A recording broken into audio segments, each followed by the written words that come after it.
ሰላም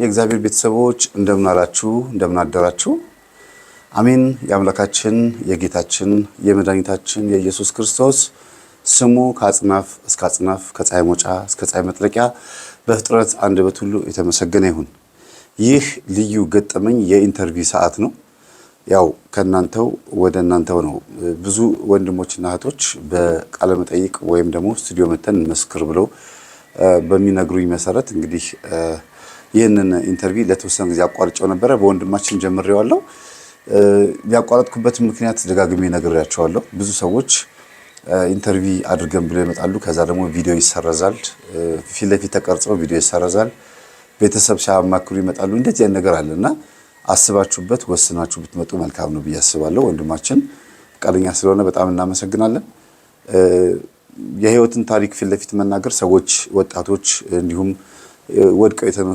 ተነስተው የሚወደቁ አግኝተው ያጡ ሁሉም ከኛ ቢማሩ መልካም ነው ብለን አስበን ይሄንን ገጠመኝ ፊት ለፊት አቅርበናል መልኩ እየታየ በዚህ ልክ መመስከር የምትፈልጉ ሰዎች መጥታችሁ መመስከር ትችላላችሁ መልካም ቆይታ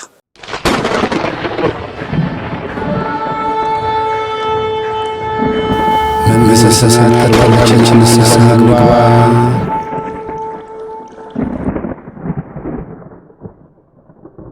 እንዴት ነው ወንድሜ ሰላም ነው እግዚአብሔር ይመስገን እንኳን ደህና መጣ እንኳን ደህና ቆየኝ አው እንግዲህ በዚህ ገጠመኝ ውስጥ አንተን ማካተት የፈለኩት በተለይ ልዩ ገጠመኝ ብዬ አንተን ማካተት የፈለኩት ብዙ ህይወት እንዳሳለፍ ስለሰማሁ ነውና እስቲ ወደዚህ ወደ መንፈሳዊ ህይወት ወደኛ ትምህርት ከመምጣት በፊት ምንድነው መጀመሪያ ያሳለፍከው ህይወት እንዴት ነበር ወጣትነት ልጅነት እሺ ያው ወደ አንተ ትምህርትና ወደ መንፈሳዊ ህይወት ከመምጣቴ በፊት ያው ተወልጄ ያደግኩት አዲስ አበባ ነው ከተወሰኑ አመታቶች በኋላ አባቴ ስራ ሲቀየር ወደ ክፍለ ሀገር ሄድን ያኔ እኔ 4 አመት ምናምን ሆናል ይመስለኛል ያው ሲያወሩ ነው ከዛ ዛ ከሄድን በኋላ ረጅም ጊዜ ውስጥ ነው ያሳለፈው የዛኔ 2 ቀበሌ ነበረች እዛ አንደኛ ደረጃ እየተማርኩ ልክ ወደ 16 አመት ምናምን ሲሆነኝ ይሆናል አባታችን ጥሎን ወደ ሌላ ሀገር ሄደ ስራ ተቀይሮ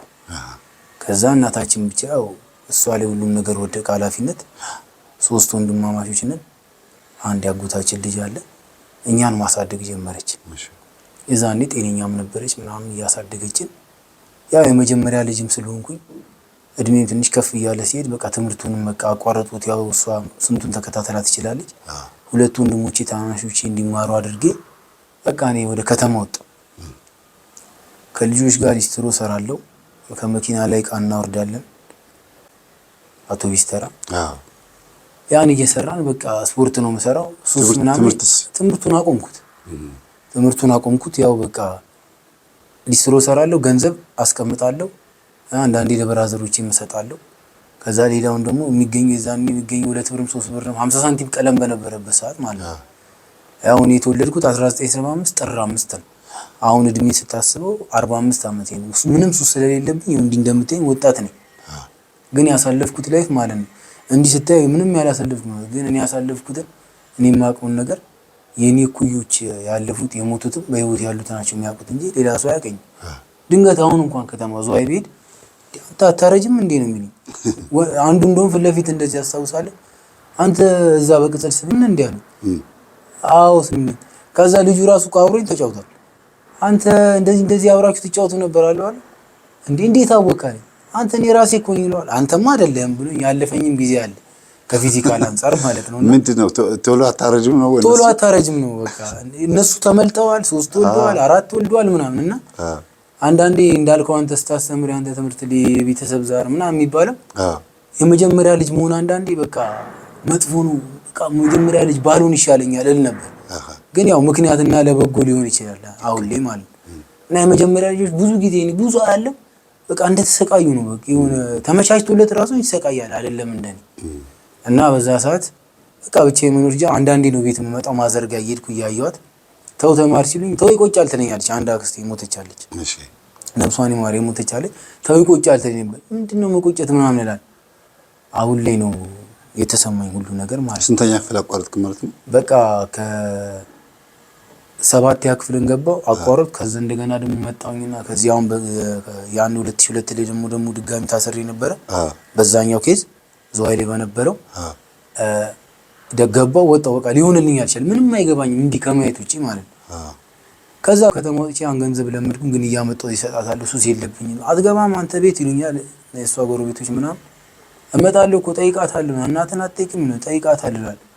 አባታችንም ጭልጥ ብሎ ወደ 20 ምናምን አመት ሆነ። ለካ እሱ እዛ ሌላ አግብቶ 2 ወልዶ ልጆቹ 20 አመት ጎረምሳ ነው። እኛም እድሜያችን እየሄደ ነው። በዛ መሃል አንድ ሞተች ያለች አሁን ደግም ያወሯት ማለት ነው። በቃ ብዙ ጓደኞች ስላሏት ማዘር ስራ ነው የምትመጣውና ቤት ውስጥ እንዲህ ስትቸገር ወይ የሆነ ስትታመም ወይ የሆነ ህይወት ይቀየራል ስትባል አንድ አዋቂ አለ አለች። ታሪኩ የሚጀምረው እዚህ ጋር አንድ አዋቂ ሰው አለ እዚህ ብላ ስትላት ታዲያ ይጠቅማል ካልሽማ እንሂድ። ማዘር እሷን ነው የምትሰማት እና እሷ ከብዙ ሰው ጋር ኮንታክት ስላላት ማለት ነው። እኔ በዛ ሰዓት ምንም ማውቀው ታሪክ የለም። ሙሉ ከተማ ነው የሚያውቁት እነዚህ 2 ህፃን ወንድሞቼ ናቸው። እና እዛ ይዛ ትሄዳለች ማዘር እና አንድ አክስት ደግሞ ነበረች እና እቺኛዋ እሷ 3 ሆነው ይሄዳሉ። ከዛ እቺኛዋ አረብ ሀገር መሄድ ትፈልጋለች እና ሄዱ አሉ። ከዛ ገቡ ጠንቋዩ ቤት። የሚገርመው ነገር አሁን ላይ መቅኗቱ ልጆቹን መቅኗተው በቃ ከተማውን እያስጨንቁ ያሉት የሱ ልጆች ናቸው ነው የሚባለው።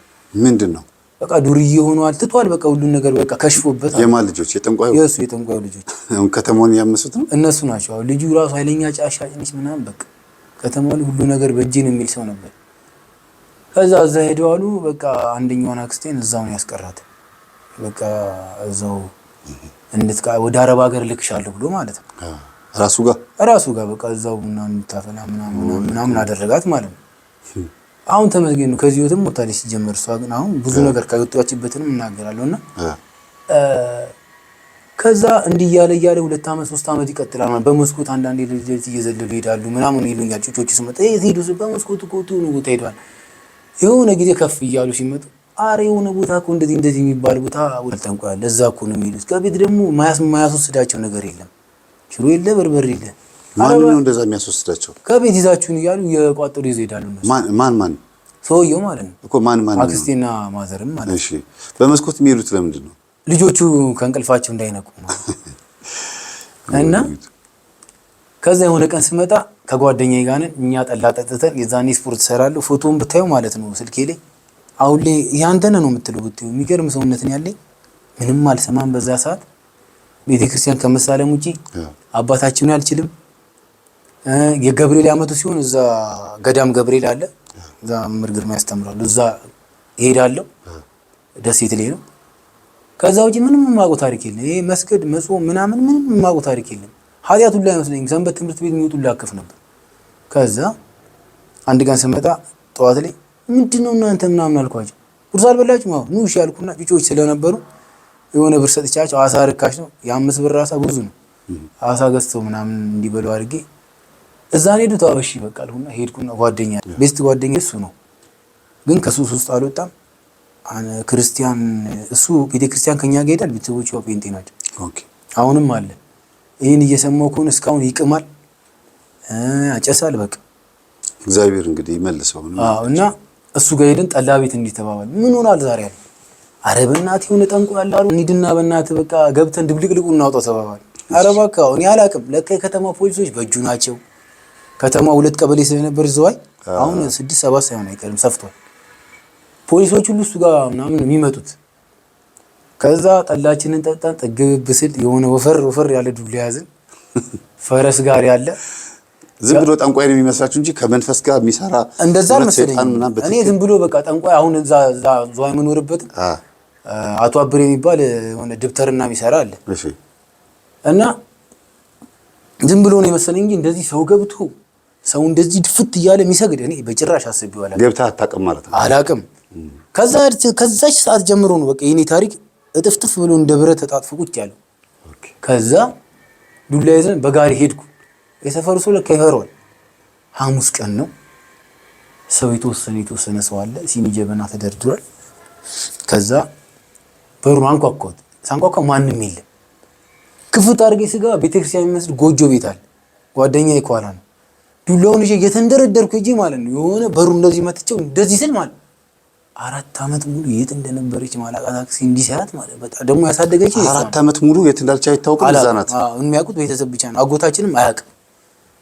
ከዛ ዱላ ይዤ እንደዚህ ስገባ ሴትዬ ሰውዬው የጠንቋዩ ሰውዬ ሚስት ምን ፈልገህ ምን አገባሽ እያልኩ እሷን ሳያት ክቡን ያልኩት እኔ በህልሜም በእውኔም እዛ ትሆናለች ብዬ አስቤ አላውቅም። አጠፋችኋለሁ በሙሉ ያዙ ልቀቁኝ አልኩ። በቃ ሰውዬው ቢኖር እዛን ይገል ነበር አሉ። በሽጉጥ ይገለኝ ነበር። የለም ነበር ጠንቋዩ የለም ነበር። አዲስ አበባ ቅርንጫፍ አለው ዋና ማርያም ብራንች አለው እና ማለት ነው በጣም የሚገርም ቢኖር ይገል ነበር አሉ። በቃ እገላችኋለሁ በቦምብ ነው ማጥፋችሁ። የሰፈሩ ሰው እንዳለ እንደዚህ ነው ወጣው በግራም በቀኝ። ማን ነው እንደዚህ የሚለው? የሴትዮዋ የጠንቋዩ ሚስት ወንድም አላት አደገኛ የሚፈራ እሱም የለም አጋጣሚ ቢኖር በቃ አገር አለቃሉ። አጠፋችኋለሁ ተመልሼ እመጣለሁ በቦምብ ነው ማጠፋችሁ ብዬ በቃ እንባ እየተናነቀኝ ሄድኩ።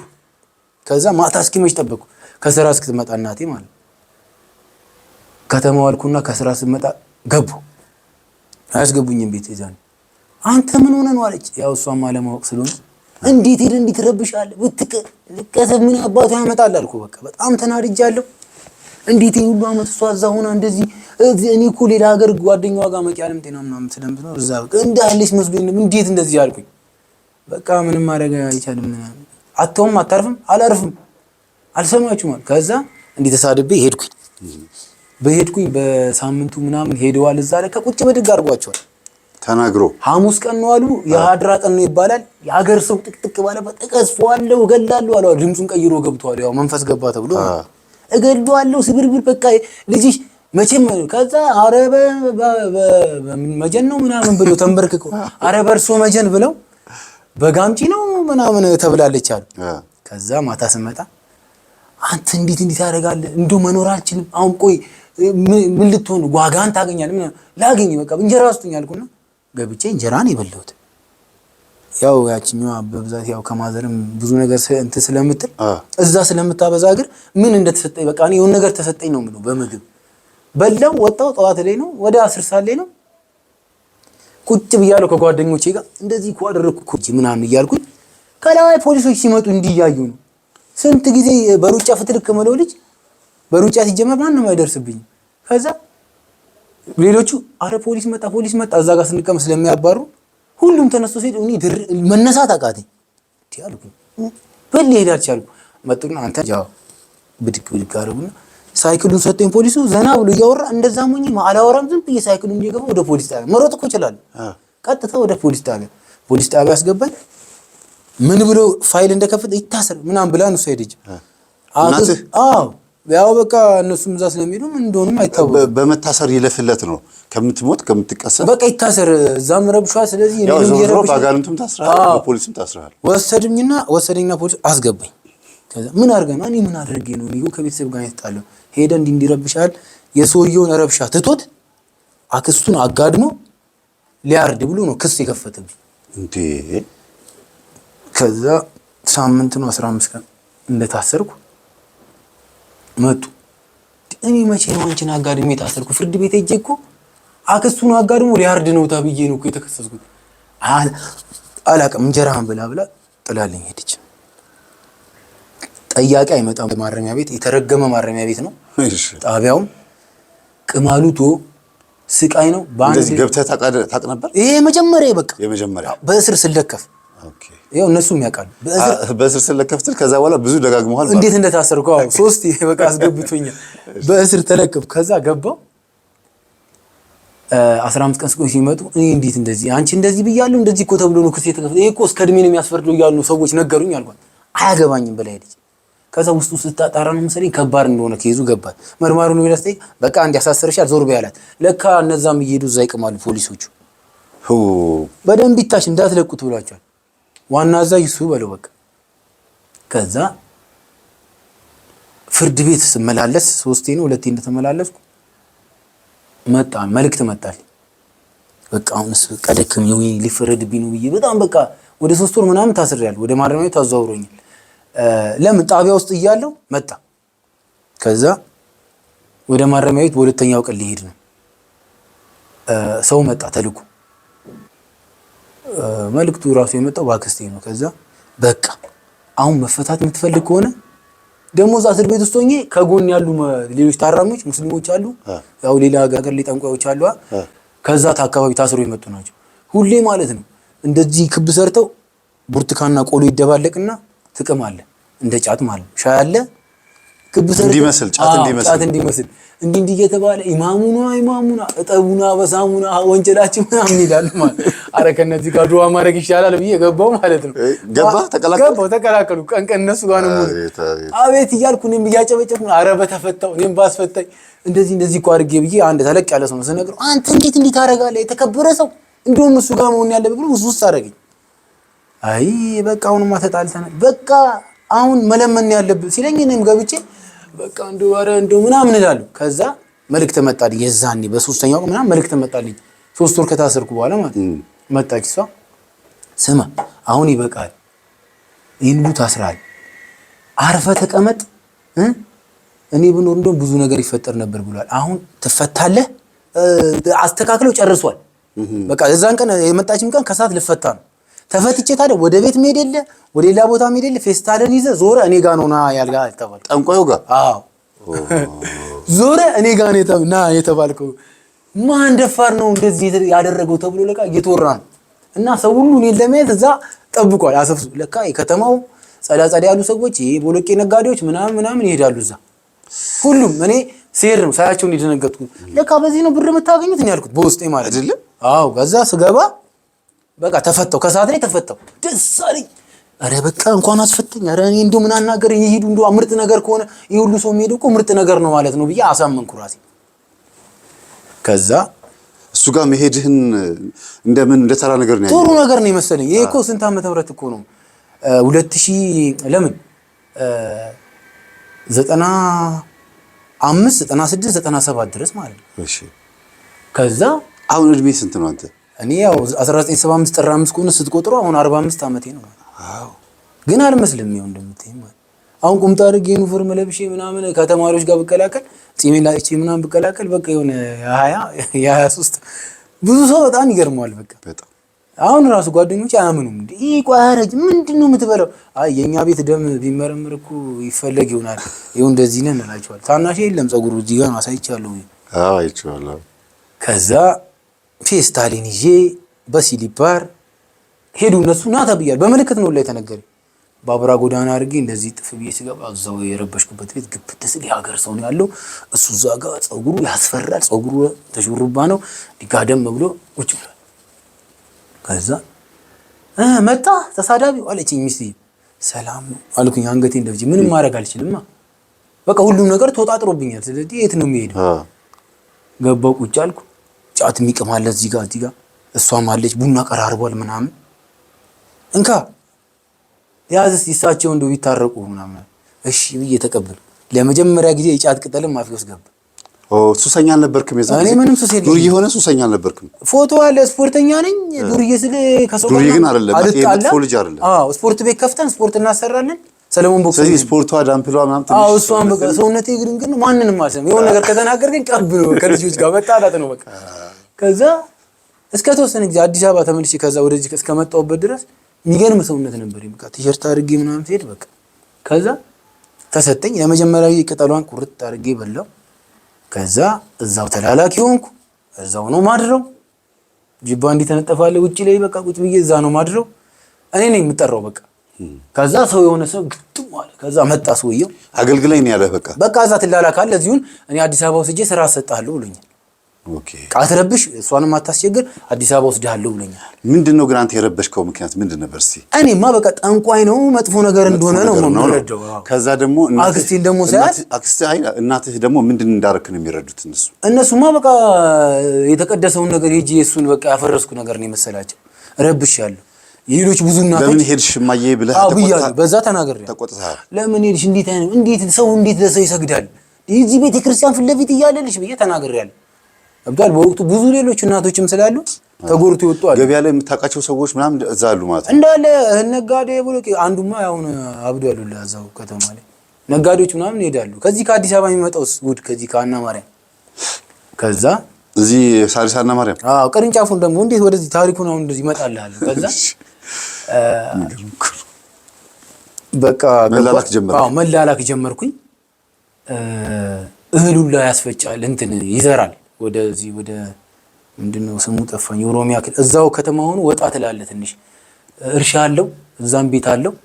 ከዛ እርሻውን ማሳረሰው እኔ ከልጆች ጋር ምናምን እየሄድኩ ስራ ቤት ውስጥ ካለ እኔ የምሰራው ምናምን ኃይለኛ ተላላኪ ጎበዝ በቃ ፖዚቲቭ ሆንክ።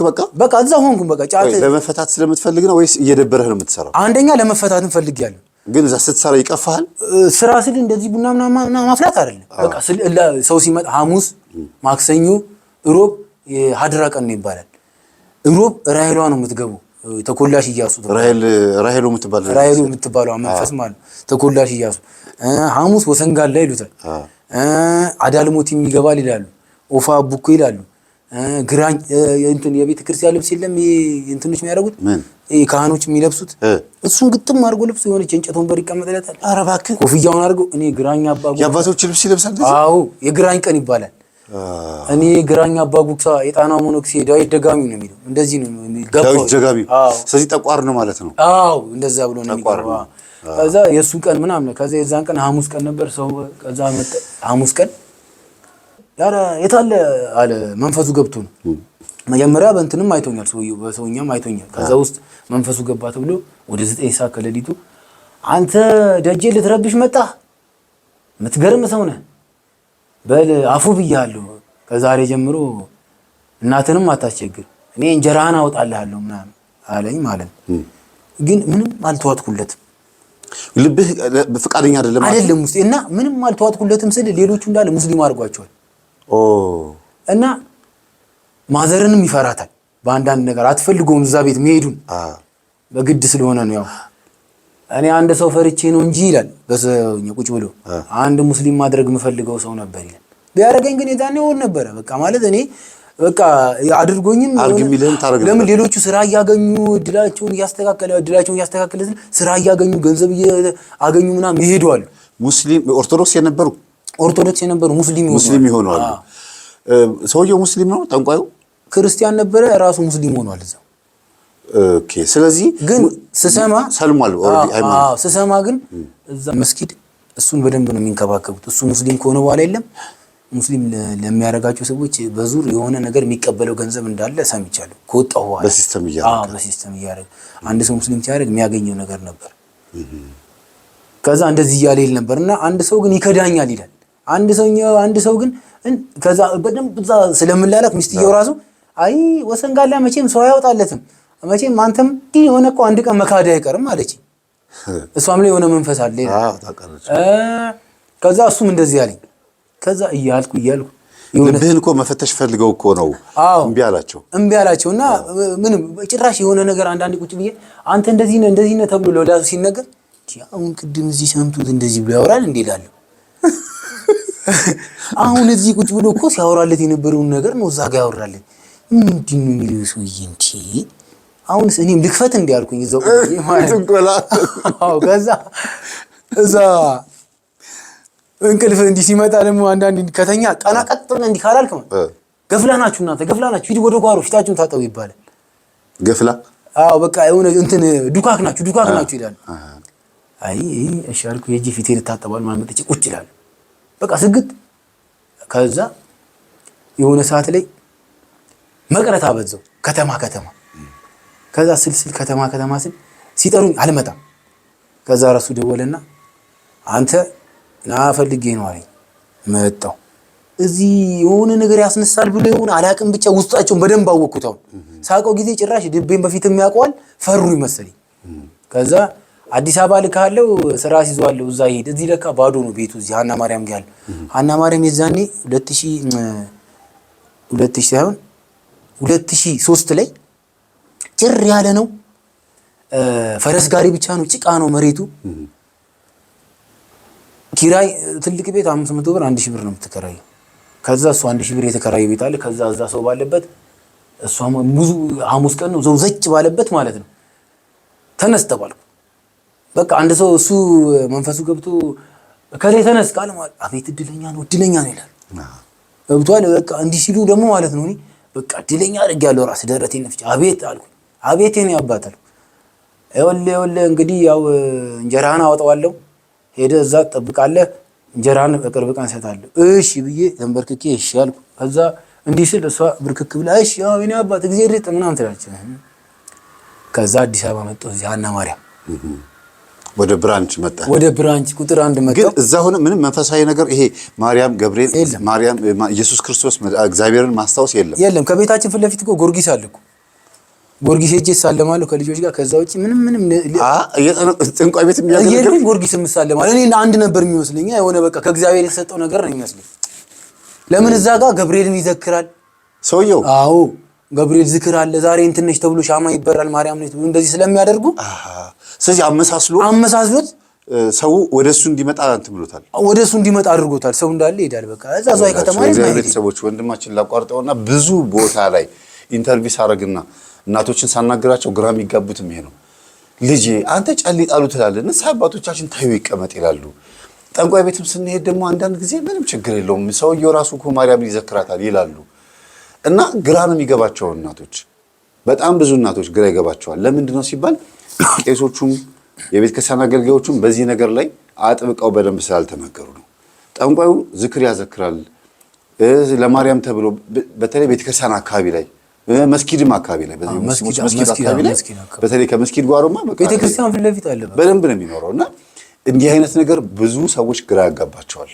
የሚካኤል ስዕል የገብርኤል ስዕል ሁሉ ተለጥፎ የሚገኝበት ቤት ሁሉ አለ። በተለይ ደብተራዎች ከሆኑ ስዕሉ ይለጠፋል፣ ችግር የለውም።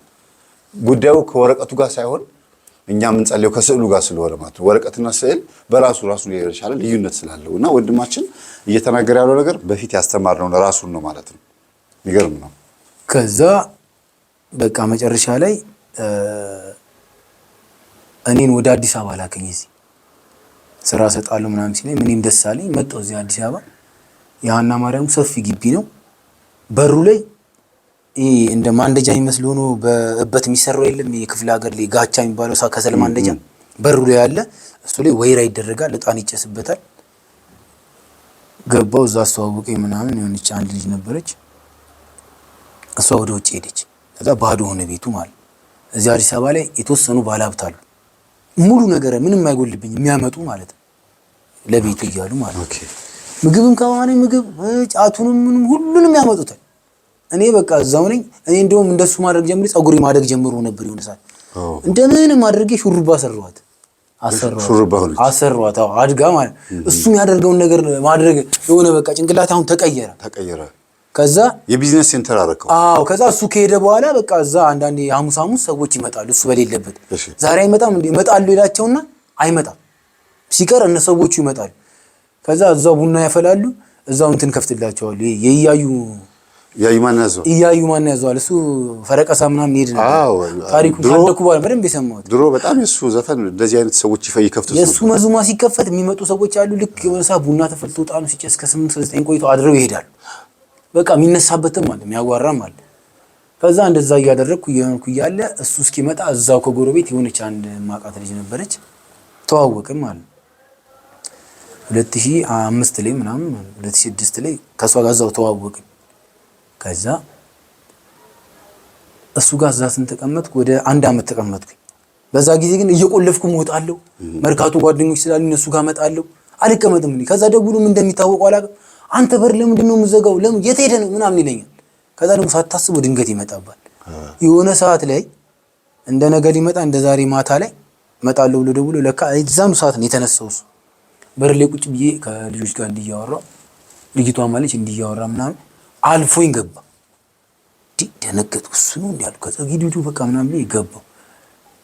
ከዛ ቡና አፍላ ምናምን ስለሚለኝ ዝም ብለህ አፍላና ምናምን ወቅታ አስቀምጦ ስለሚለኝ እንዲህ ይሄድኩ ማንከሽከሽ እንጂ ቶሎ ነው ጨርሼ ለመውጣት ስለ እንዲህ ስለ ጋቻው ጀርባው ላይ ቀዳዳል።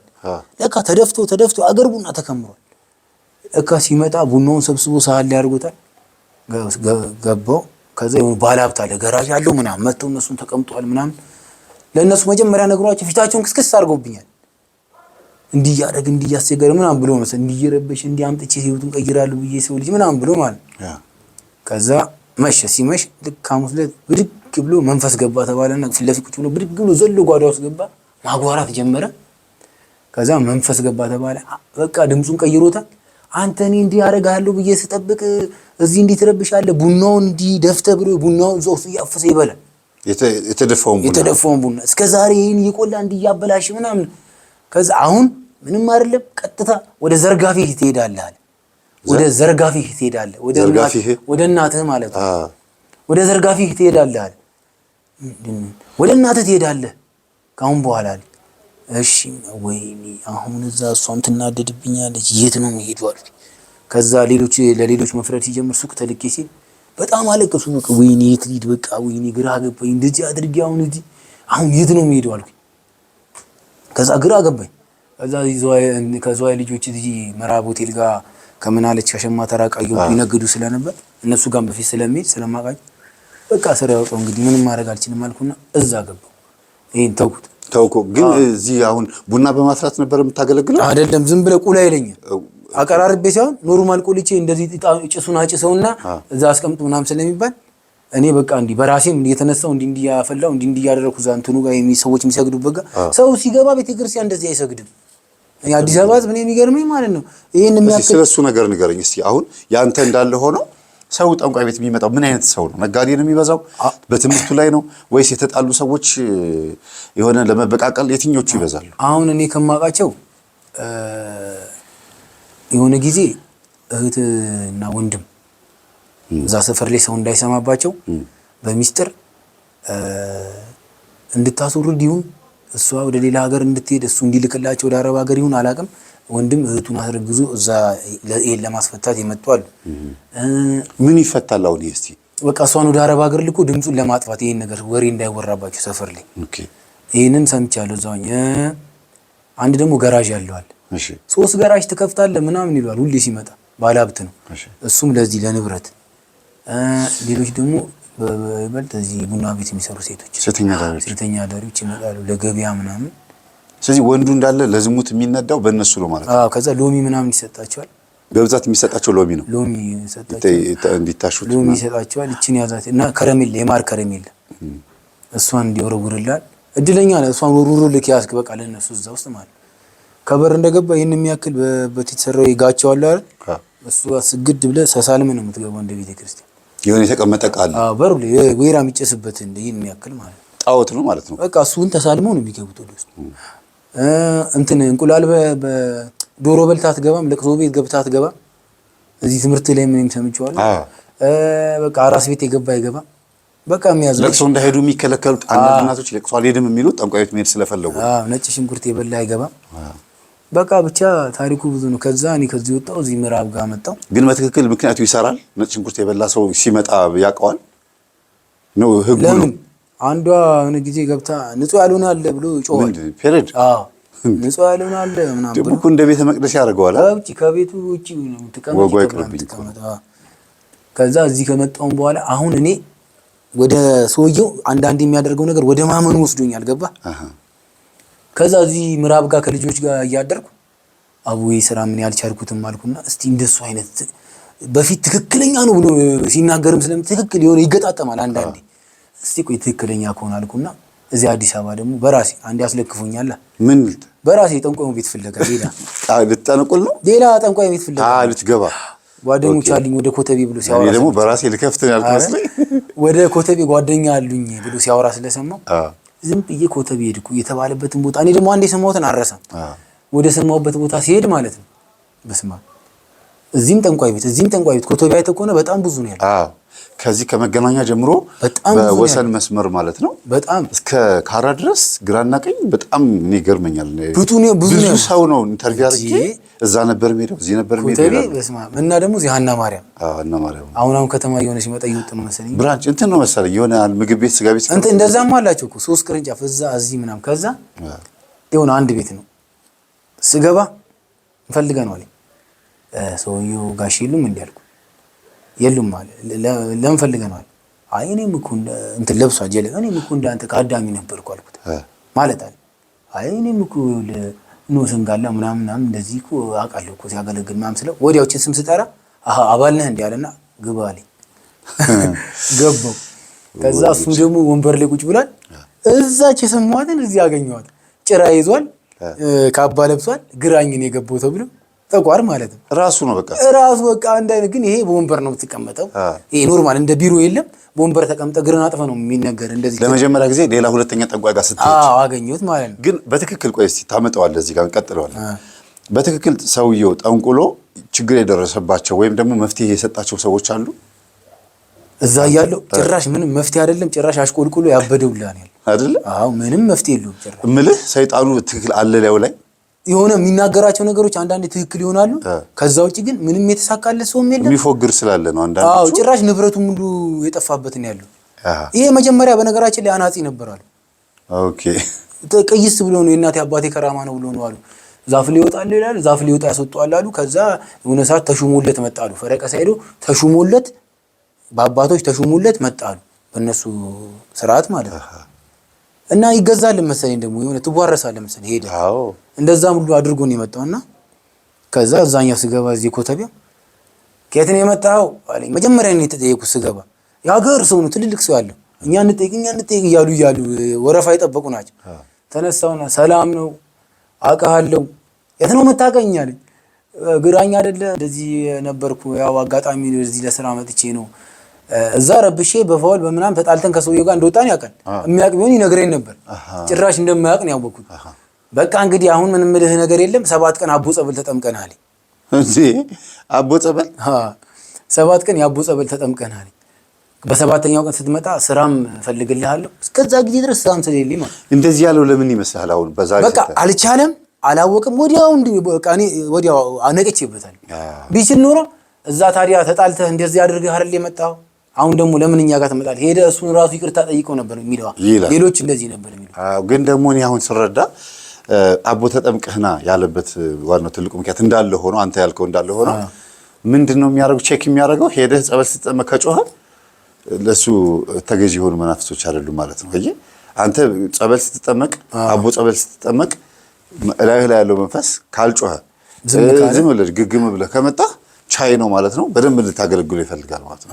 አየህ እንደዚህ የሚያደርግ 7 ቀን አቦ ጸበል ተጠምቀና ሲለኝ እኔ ግን ጸበሉን እዛው ተጠምቄ እየተመላለስኩ ተጠምቄ አልሄድኩም፣ ተውኩት። ከዛ ከልጆች ጋር ስራውን ሲያስለምዱኝ ስራዋን እየለመድኳት መጣሁ። የምን ስራ? መርካቶ እዚህ ከሸማ ተራቃ ታውጣና ያኔ እንደዚህ ደንቦችን በጣም አያስቸግሩም፣ ትሰራለህ እንደፈልግ። ኪራይ ምርካሽ ነው። አብነት መሀል ላይ 4000 ብር ነው ለ4 ሆነ ተከራይተን ነው። ኦኬ በቃ እንደዛ እያልኩኝ የሰራው ቅጅብርብር ያለ ህይወት ነው ግን ያለኝ። በቃ ከዛ ከመጥፎ ልጆች ጋር መዋልን ጀመርኩ ምናምን። ከዛ እንደገና ነገሮች አልተስተካከሉ ምናምን። አጎታችን ከውጪ መጣ፣ በመሃል ሄዶ ነበር። ከውጪ ሲመጣ አገኘሁት። ሰላም ነው እንዴት ነው አለ። ከዛ በዛ እሺስ ብሎ ስለሚጠይቃቸው እዛ እንዳለች አልነገሩትም ነበር። እኔ ግን እዛ እንዳለች ነገርኩት። በቃ እሷ እንደዚህ ቦታ ነው እህቴ የት ነች ይላቸዋል ሁሌ። በስልክም አያገኛትም። ከዛ እሷ ማዘርም ከኔ ጋርም በቃ ከዚህ ከአዲስ አበባ ሂጂ ከሱ ጋር ጸብ አልፈጠርኩም ከጠንቋዩ ጋር። ከዛ ቶሎ ብላ እሷንም ማውጣታለች። በቃ እሷም ወደ ራሷ እንድትመለስ ማለት ግን እዛ ውስጥ ብዙ ነገር ስለተቀረጸባት እሷ ገባ። ከዛ ወንድሟ ማገኛት አረብ ሀገር ነው የምትፈልጊው? አዎ በቃ አለ ነው። ከዛው ሸኟት። ይገርም። አረብ ሀገር ሄደች። ከስንት ዓመት በኋላ ማለት ነው እንግዲህ? ከ4 ዓመት በኋላ። 4 ዓመት ጠንቋዩን ካገለገለች በኋላ 4 ዓመት በራሷን ሄደች እንጂ እሷ አላካት ነው። አጎታችን ይላካት። ስለዚህ በቃ የውሸቱን ነው ማለት ነው። የውሸቱን በቃ ከዛ እዛ ሆና እዛ ቆይታ የሆነ ሳለ የሆነ ትንሽ ብር ላክሽ 1-2 ዓመት እንደቆየች። ከዛ እግሯን አሟት በቃ አልቻለችም መስራት ትታመጠች። ከዛ አንድ ላይ ተሰበሰብን ማለት ነው። በዛ መሃል እቺኛዋ አክስታችን አዲስ አበባ መጣ አረፈች። ስትርፍ አጎታችን ጴንጤ ሆኗል። ኦኬ ከቤተሰብ መሃል ማለት ነው። እዚህ ያለ ክርስቲያን ነበር፣ በገብርኤል ቤተክርስቲያን ምናምን ያገለግል። እዛ ጠንቋይ ቤት የሚመጣ ነበር። እሱ አይሄድማ። እሱ አረብ ሀገር ከሄደም ቆይቶ ነበረ። አረብ ሀገር ሲሄድ ግን አረብ ሀገር የወሰደችው አንድ ጓደኛው ስለነበረች እዛ ሲሄድ ጴንጤ ያደረገችው።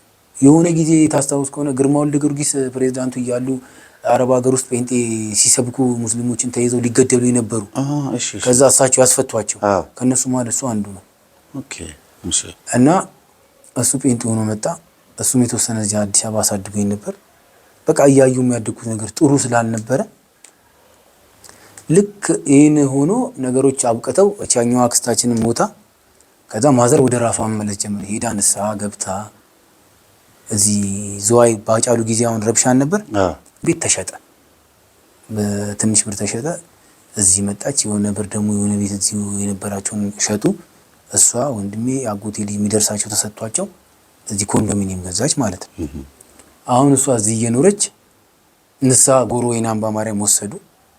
በቃ አሁን የነገርኩን ከዝዋይ ጀምሮ የነገርኩን ነገር ሁሉ ርግፍ አድርጋ በቃ ተናዛ ንስሐ ወሰደች። ንስሐ ገቡ። በቃ ብራዘሮቼ ምናምን ንስሐ ገብተው ሁሉ ነገር በቃ ስጋው ደግሞ ተቀበለ። ብራዘርም ሁሉም ቤተሰብ ምናምን ተስተካከለ።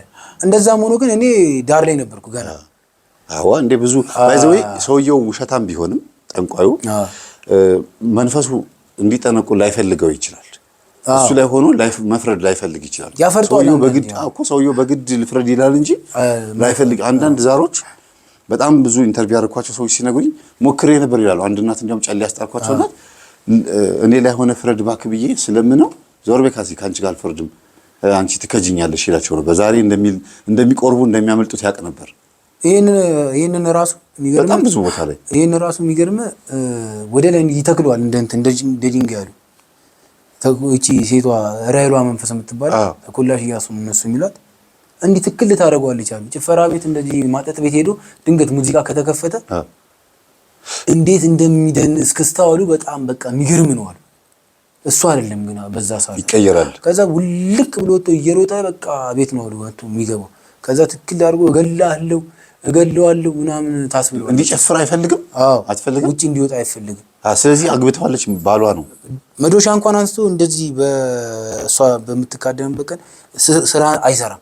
እንደ ሴት ይለብሳል። ጥፍር እዚህ ላይ እንዳለ ወርቅ ነው ይሄ ጣቷ እንዳለ። ከዛ እንሾሽላ ጆሮ ጌጥ ሹሩባ ነው የሚሰራው። ቀሚስ ነው የሚለብሰው። ይሄ አረንጓዴ ቢጫ ቀይ ያለው ሽቱ ያገር ነው ያለው። ከረሜላ አለ። አረንጓዴ ቢጫ ቀይ ያረጋ አረንጓዴ ቢጫ። አንተ ግን ህዝቡ እንዴት ሸውዶታል።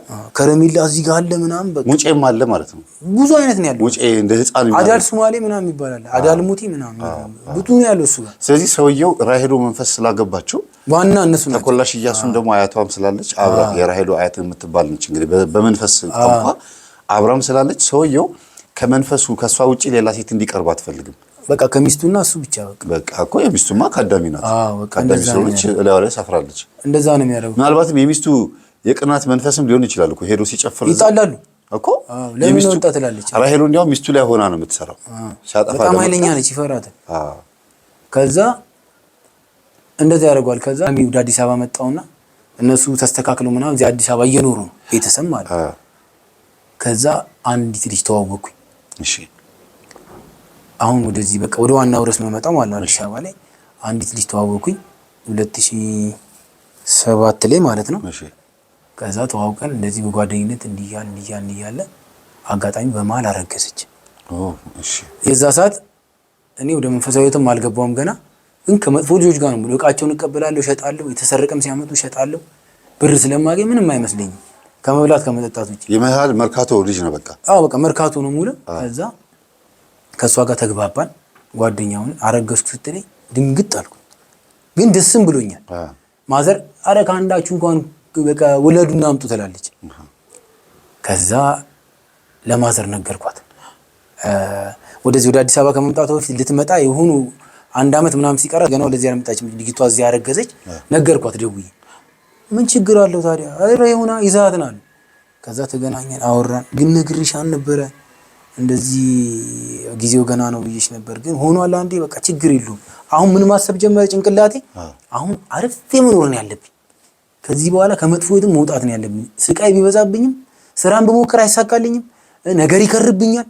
ምንም ቦታ ቢል አይሳካልኝም። በቃ ከሰው ጋር ተስማማ አልስማማ። በቃ ጭራሽ ሴት ጋር እንዴት ተጠጋህ ማለት አንተ? የሰውየው ራሄሎ መንፈስ ይኖራል ብዬ አስባለሁ። መጀመሪያ እሷ ብቻ አልነበረችም። ከእሷ በፊት ተው የዝሙት መንፈስ በቃ እንደዚህ በቃ ተናግሬ ወዲያው ነው ማሳምነው ሴቶች ማለት ነው። ደግሞ እንደዚህ ወጣት ሴት ምናምን አላወራም። ከእድሜ አንፃር በቃ ተረቅ ያሉ የለም። ከዛ እንዲህ ሳወራ ምናምን አንተ ልጅ አይደለህ ምናምን ሲሉ ማለት ነው። አይ ያው ስታይኝ እንዲህ እመስላለሁ፣ ግን እንደዚህ ገራድሜን አሳምነው ምናምን። ከዛ የድሮ ፎቶ ምናምን ስልክ ያሳይቼ ምናምን እንዲያምኑ ማለት ነው። ከዛ እንዴ በዚህ ዘመን ነበርክ አንተማ እኔን እኮ ታሳድጋለህ። ከዛ በኋላ የምንግባባው እንጂ ከተግባባን በኋላ ግን የዝሙት መንፈስም በጣም አስቸግሩኛል። የዛኔ አውቀዋለሁ። ለምን ማንኛውም ወንድ የሚያደርገው ነው። ብዙ ሴት ጋር ትሄዳለህ በቃ ስለማታውቀው። ከዛ ከሷ ጋር ተገናኘን በኋላ ግን በቃ ነገሮችን ማቆምኩት። አሁን ማሰብ የጀመርኩት ገንዘብ አግኝቼ ቤት ተከራይቼ በቃ ልጄንም ትወልድልኛለች በቃ ሰላም ይሁን ነው ምኖረው የሚለውን ነው ማስበው። ለካ ያለ እግዚአብሔርና ያለ መንፈሳዊት አይሆንም። አንተ ባሰብከው ባለማየት አይሆንም። ልክ እሷ ሆዷ እየገፋ አስተዋወቅኳት። ደስ አላት ማዝር ምናምን። ተመልሰን መጣን። እሷን ቤተሰቦቿ ጋር እኔም ቤተሰብ ጋር ነኝ። ከልጆች የማገኘውን ገንዘብ የሆነ ነገር ሰጣታለሁ። የሆነ ሰዓት ላይ አሁን ቤት ተከራይቼ ጥሩ ህይወት መኖር አለብኝ ቤት ቀይና ሟልቼ ምናምን ብዬ ስላሰብ ከዚህ ከድሮ ያሉጎቹ እያሉ እቃ ያወጣሉ ከመከላከያ ውስጥ የመኪናዎች እቃዎች ምናምን ኦኬ በመኪና ውስጥ ደብቀው ያወጣሉ። ባለስልጣን ናቸው ያወጣሉ። ሜዳ ጋራጅ ነው ወስጄ የምሸጠው። አንዴ ከሸጥኩ 50-60 ሺህ ብር አገኛለሁ። ኧረ እባክህ። ከዛ እሷ ግን ወዲያው ትጠፋለች። እኔ አልቅም አልጠጣም አላየትም ግን ማለት ነው ሂጄ ጭፈራ ቤት ከዛ ጓደኛ ይከባሃል አይደል በቃ እንደፈለጋችሁ እያልኩ ነው ማዝናናቸው። ከዛ እንትን ልብስ ጫማ ምናምን ገዛለሁ። በነጋታው ምንም የለም ኪሴ ውስጥ በእውነት ምንም የለም። ከዛ ደግሞ አሁንም የሆነ ደግሞ ሂጄ ሰራና አገኛለሁ ምንም የለም ከመልበስ ውጪ ማለት ነው። ለምንድን ነው የመቃም ነገር ውስጥ የማጨስ ነገር ውስጥ ያልገባኸው? በምን ምክንያት አትወደውም? የዛኔ እዛች ከቀመስኳትም ተውኳት። ከዛ አልወደውም። ሲጋራ ራሱ ሲሸተኝ እጠላለሁ። በቃ ማጨሱንም 3 ቢራ ያሰክረኛል እስካሁን ድረስ ማለት ነው። ስለዚህ መጀመሪያ አብሾ አለብህ ማለት ነው። በቃ ከ3 ቢራ አላልፍም። 3 ቢራ ከጠጣው ስክር ነው የሚለው። በልጅነት ምናልባት እናትህ የሆነ አብሾ አልሞከሩም? አልሞከረችም። እሱ ነው ያለብህ ሰው እንደዚህ ብዙ ጊዜ እንትን ማለት እሷ እንደዛ አልሞከረችም። እኔ በጣም ማምር ልጅ ነበር መጀመሪያ ላይ በልጅነት ሲያሳይ ፎቶ ራሱ አንድ የመጀመሪያም ልጅ ነኝ አይደል ያደኩትን ብዙ ግቢ ሰዎች ያሉበት ግቢ ውስጥ ነውና አድጌ ግን ማለት ነው እኛ ሴትዮ ትልቅ ሴትዮ ናቸው ይዘው ያሳደጉት ይላል። እኛ ሴትዮ እኔ ድሮ ወፈራቸው ነው እሷ ሴትዮ ትሆናለች እድሌን ወሰደችው ይላሉ። አሁን ድረስ ማለት ነው የእሳቸው ልጅ በስተርጅና ወልደውት የሚገርም ህይወት ላይ ነው እየኖረ ያለው። አንደኛው ልጃቸው ግን አብዷል። አበልጅ ነገር ነን ዘመድ ነገር ፎቶ አለ። እሱ ግን አብዷል። እህል ነጋዴ ሆኖ ሀብታሙን የሆነ ሰዓት እንዲህ እየሸጠ እየነገደ የለን ከሽብር ይልና ብሩን ጥሎ ሄደ። ከኔ ጋር ያደጉ እድሌን ሳትወስድ አትቀርም ሳት ይወራ እንደ ቀልድ ማለት ነው። እና ስለዚህ እንደ 50 ሺህ ብር ምንም ሰርተህ ምንም ወዲያው ነው የሚጠፋው። በቃ ግን ብሩን ከየት እንደሚመጣ አላውቅም። ይሄ በዚህ ህይወት ውስጥ ይያል ሱስ ውስጥ ብትሆን ኖሮ ለሱሱን ያስመጣ ምንም ሱስ የለም። በቃ ምንም በቃ ምንድነው ደስ የሚል በቃ ሲኒማ ገባለሁ ወይ ደግሞ ዝም ብዬ አሁን ብር አገኛለሁ ብን ብዬ ወይ ሞጆ ወይ ሐዋሳ ወይ ናዝሬት ምናምን ሄዳለሁ።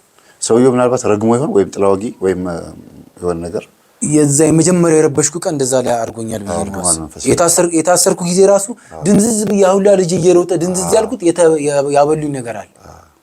በዛ ላይ አንድ ሰዓት ልናገር ያለፍኩት ነገር የዛ ሰዓት ታስሬ በትቼ እሱ ጋር በሆንኩ ሰዓት በመሃል ከሱ ቀርተዋን ነበረ። እቺኛዋ ሳትሞት በፊት ሟቿ መቂ ሌላ ጠንቋይ ሴት ጠንቋይ አለች ተብሎ ሄደን ወደ ውስጥ ወደ ገጠር ውስጥ ነው የሚያስገባው። ገብተን አግኝተናት ኑ ዛሬ እንትን ነው የሚካደምበት ቀን ነው ለመንፈሱ መስዋዕት የሚደረግ ነው ተብሎ ወንዝ ዳር ሄደን የረሳሁት ዋና ትልቁ ነገር የረሳሁት ሄደን በግ ታርዶ የበጉ አንጀት ማለት ነው ግንድ ላይ እንዲህ አዙሮ ነው የጠመጠሙት። ከዛ እዛው ተጠብሶ የሱን ራሱ በልቻለሁ። ከዛ በኋላ ወደዚህ ታሪክ የመጣው ወንዝ ዳር የታርዱ እንዲህ አንጀቱ ተጠምጥሞ መንፈሳዊ ብዙ ሰዎች አሉ። ባለ ያለው እንጨት ሰዓት ላይ ነው እንደዚህ አደረገው ከቀኑ 7 ሰዓት ከዛ ተደርጎ እዛው ጋር ተጠብሶ በቃ ሌላ ቀን ትመጣላችሁ ተብሎ ሲሸኙ ደግመንም አልሄድ። ከዛ በኋላ እዚህ መጥቼ እሷን አግኝቼ እንደዚህ እየኖርኩ ልክ እሷ መውለጃዋ ደርሶ 9 ወር ወልዳ ጋንዲ ሆስፒታል ወልዳ የሚያምር ልጅ ወለደች። ቤተሰቦቿ ጋር ታርሳ ክርስትና ጠዋት ላይ አስነስቼ ገና እንዲህ አቅፌው ያምራል በቃ ልጅ ኡፍ በቃ አሁን ሰላም ይሁት ነው የምኖረው ብዬ በቃ አቅፌው ጋዛ ገብተን አስቀምጬው በነጋታው ቤት ተኝቼ አብሬያቸው ስዞር የነበሩ ሰዎች በጣም ብዙ ሪከርድ ያለባቸው ናቸው።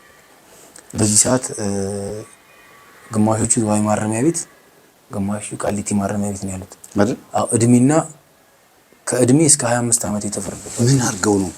ከባድ የአዲስ አበባ ውስጥ ዘረፋ ተብሎ በጣም ከባድ ነው። ከዛ በተኛውበት ከነሱ ጋር ስለነበርኩ ታይቻለሁ። እነሱ ሲከታተሉ እኔ ማብሬ ጓደኛቸው ነኝ።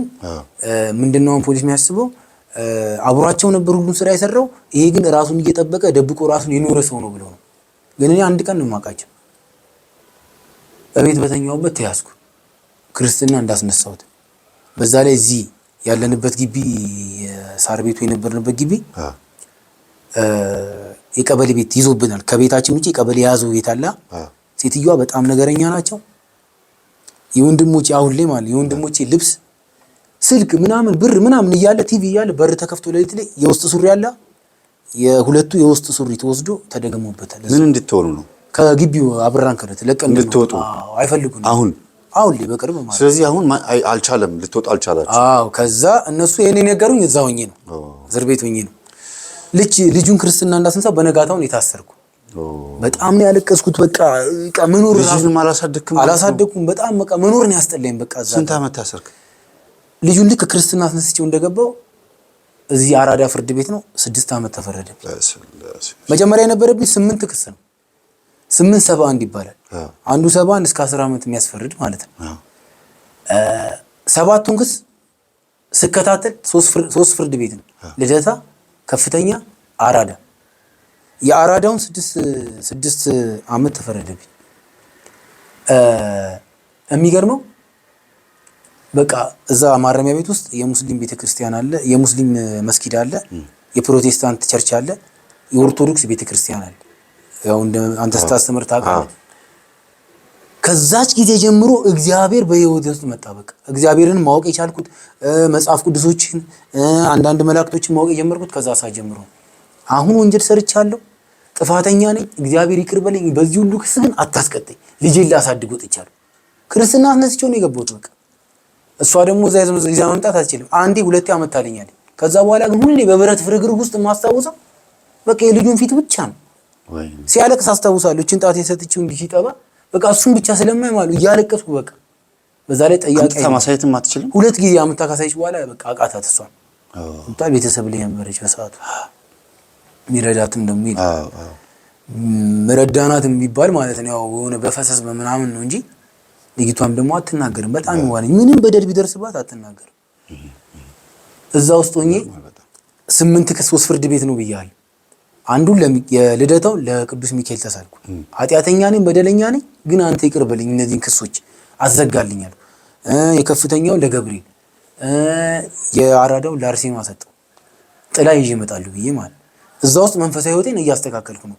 እዛኔ በኢህአዴጎች ጊዜ የታሰሩ ከጎንደር ምናምን የታሰሩ አልነበሩ?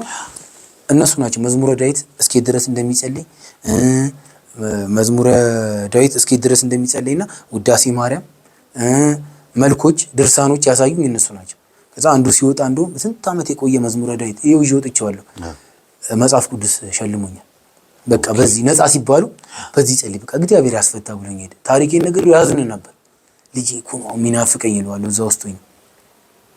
ከዛ 2 ዓመት እንደተመላለስኩ 3ቱ ፍርድ ቤት የአራዳውና የከፍተኛው ፍርድ ቤትና የልደታው 3ቱን ክስ ነፃ ተባልኩኝ። እና ሁሌ ሲሄድ አጋጣሚ መፋቂያ ይዛለሁ። እችን ታሪክ የዘዋያዋን ታሪክ የሚያውቅ አንድ ልጅ አለ እዛ እንቋይ ቤት በነበርኩ ሰዓት ማለት ነው። ሁሌ ነፃ እየተባልኩ ነው የምመጣው። 3ቱን ክስ ነፃ እየተባልኩ ሁሌ ስመጣ በሳምንት ውስጥ 5 ቀን እወጣለሁ ከግቢ ውስጥ። በቃ ሪከርዱን የሰበርኩት ነው ፍርድ ቤት በመሄድ ትወጣለህ ትገባለህ። በቃ ሁሌ ያው ፍርድ ቤት ነው የምመላለሰው እኔ። ኦኬ። ከዛ ግቢ ውስጥ ምን ብሎ ያስወራብኛል? ይሄ የያዘው መፋቂያ አስማት ነው። ከዚህ በፊት እዛ ጠንቋይ ቤት ነበር ይሄ ልጅ በአስማት ነው ነፃ እያለ ክሶቹን የጣለው። ስለዚህ ሄዳችሁ አማክሩት ምናምን ብሎ ሰው ላከብኝ። እዛ አልጋዬ ጋር መጡና ኦኬ በግድ ሰውን ጠንቋይ ሊያደርጉ ማለት ነው። በጣም እኮ የሚገርም ነው። ግን ቆይ ትቀጥልልኛለህ እዚህ ጋር በቃ ልጅህ እንዳትስም ደስ የሚል ህይወት እንዳትኖር ብር ስታገኝም ብሩ እንዲጠፋ ዝም ብለህ ስታስበው የሆነ ደስ የሚል ነገር ስታገኝ ቅምት ነው የሚያደርግ። በቃ ግን ጭንቅላቴ ላይ ታቃጭላለች። እዛ ጋር የሆነች የተደረገችብኝ ነገር ያለች ይመስላል።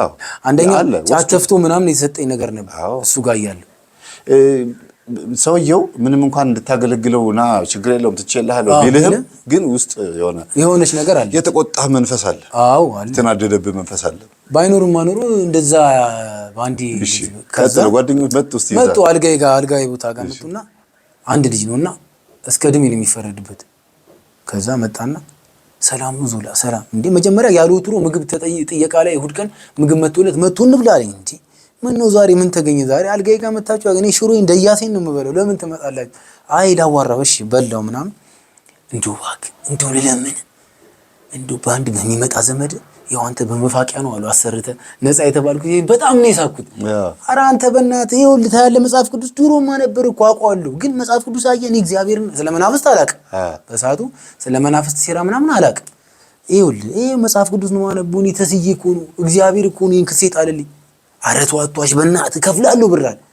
ከዛ እንዲህ ሰውዬ ምንድን ነው የሚለው በጣም ሲያስቸግረኝ እሺ አልኩት። እኔ ስወጣ የኛው አንድ ክስ ነበር የቀረኝ።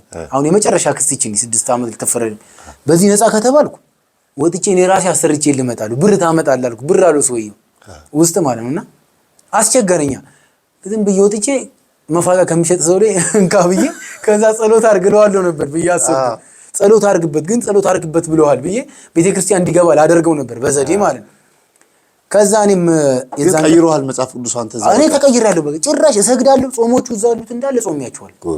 ቤተክርስቲያን እሰግዳለሁ ምን እላለሁ ከቤት ለበጎ ነው የገባው። አዎ በቃ በዛ ሰዓት ለበጎ ነው ያልኩት። ከወጣው በኋላ ነው መጽሐፍ ቅዱስ አነባለሁ።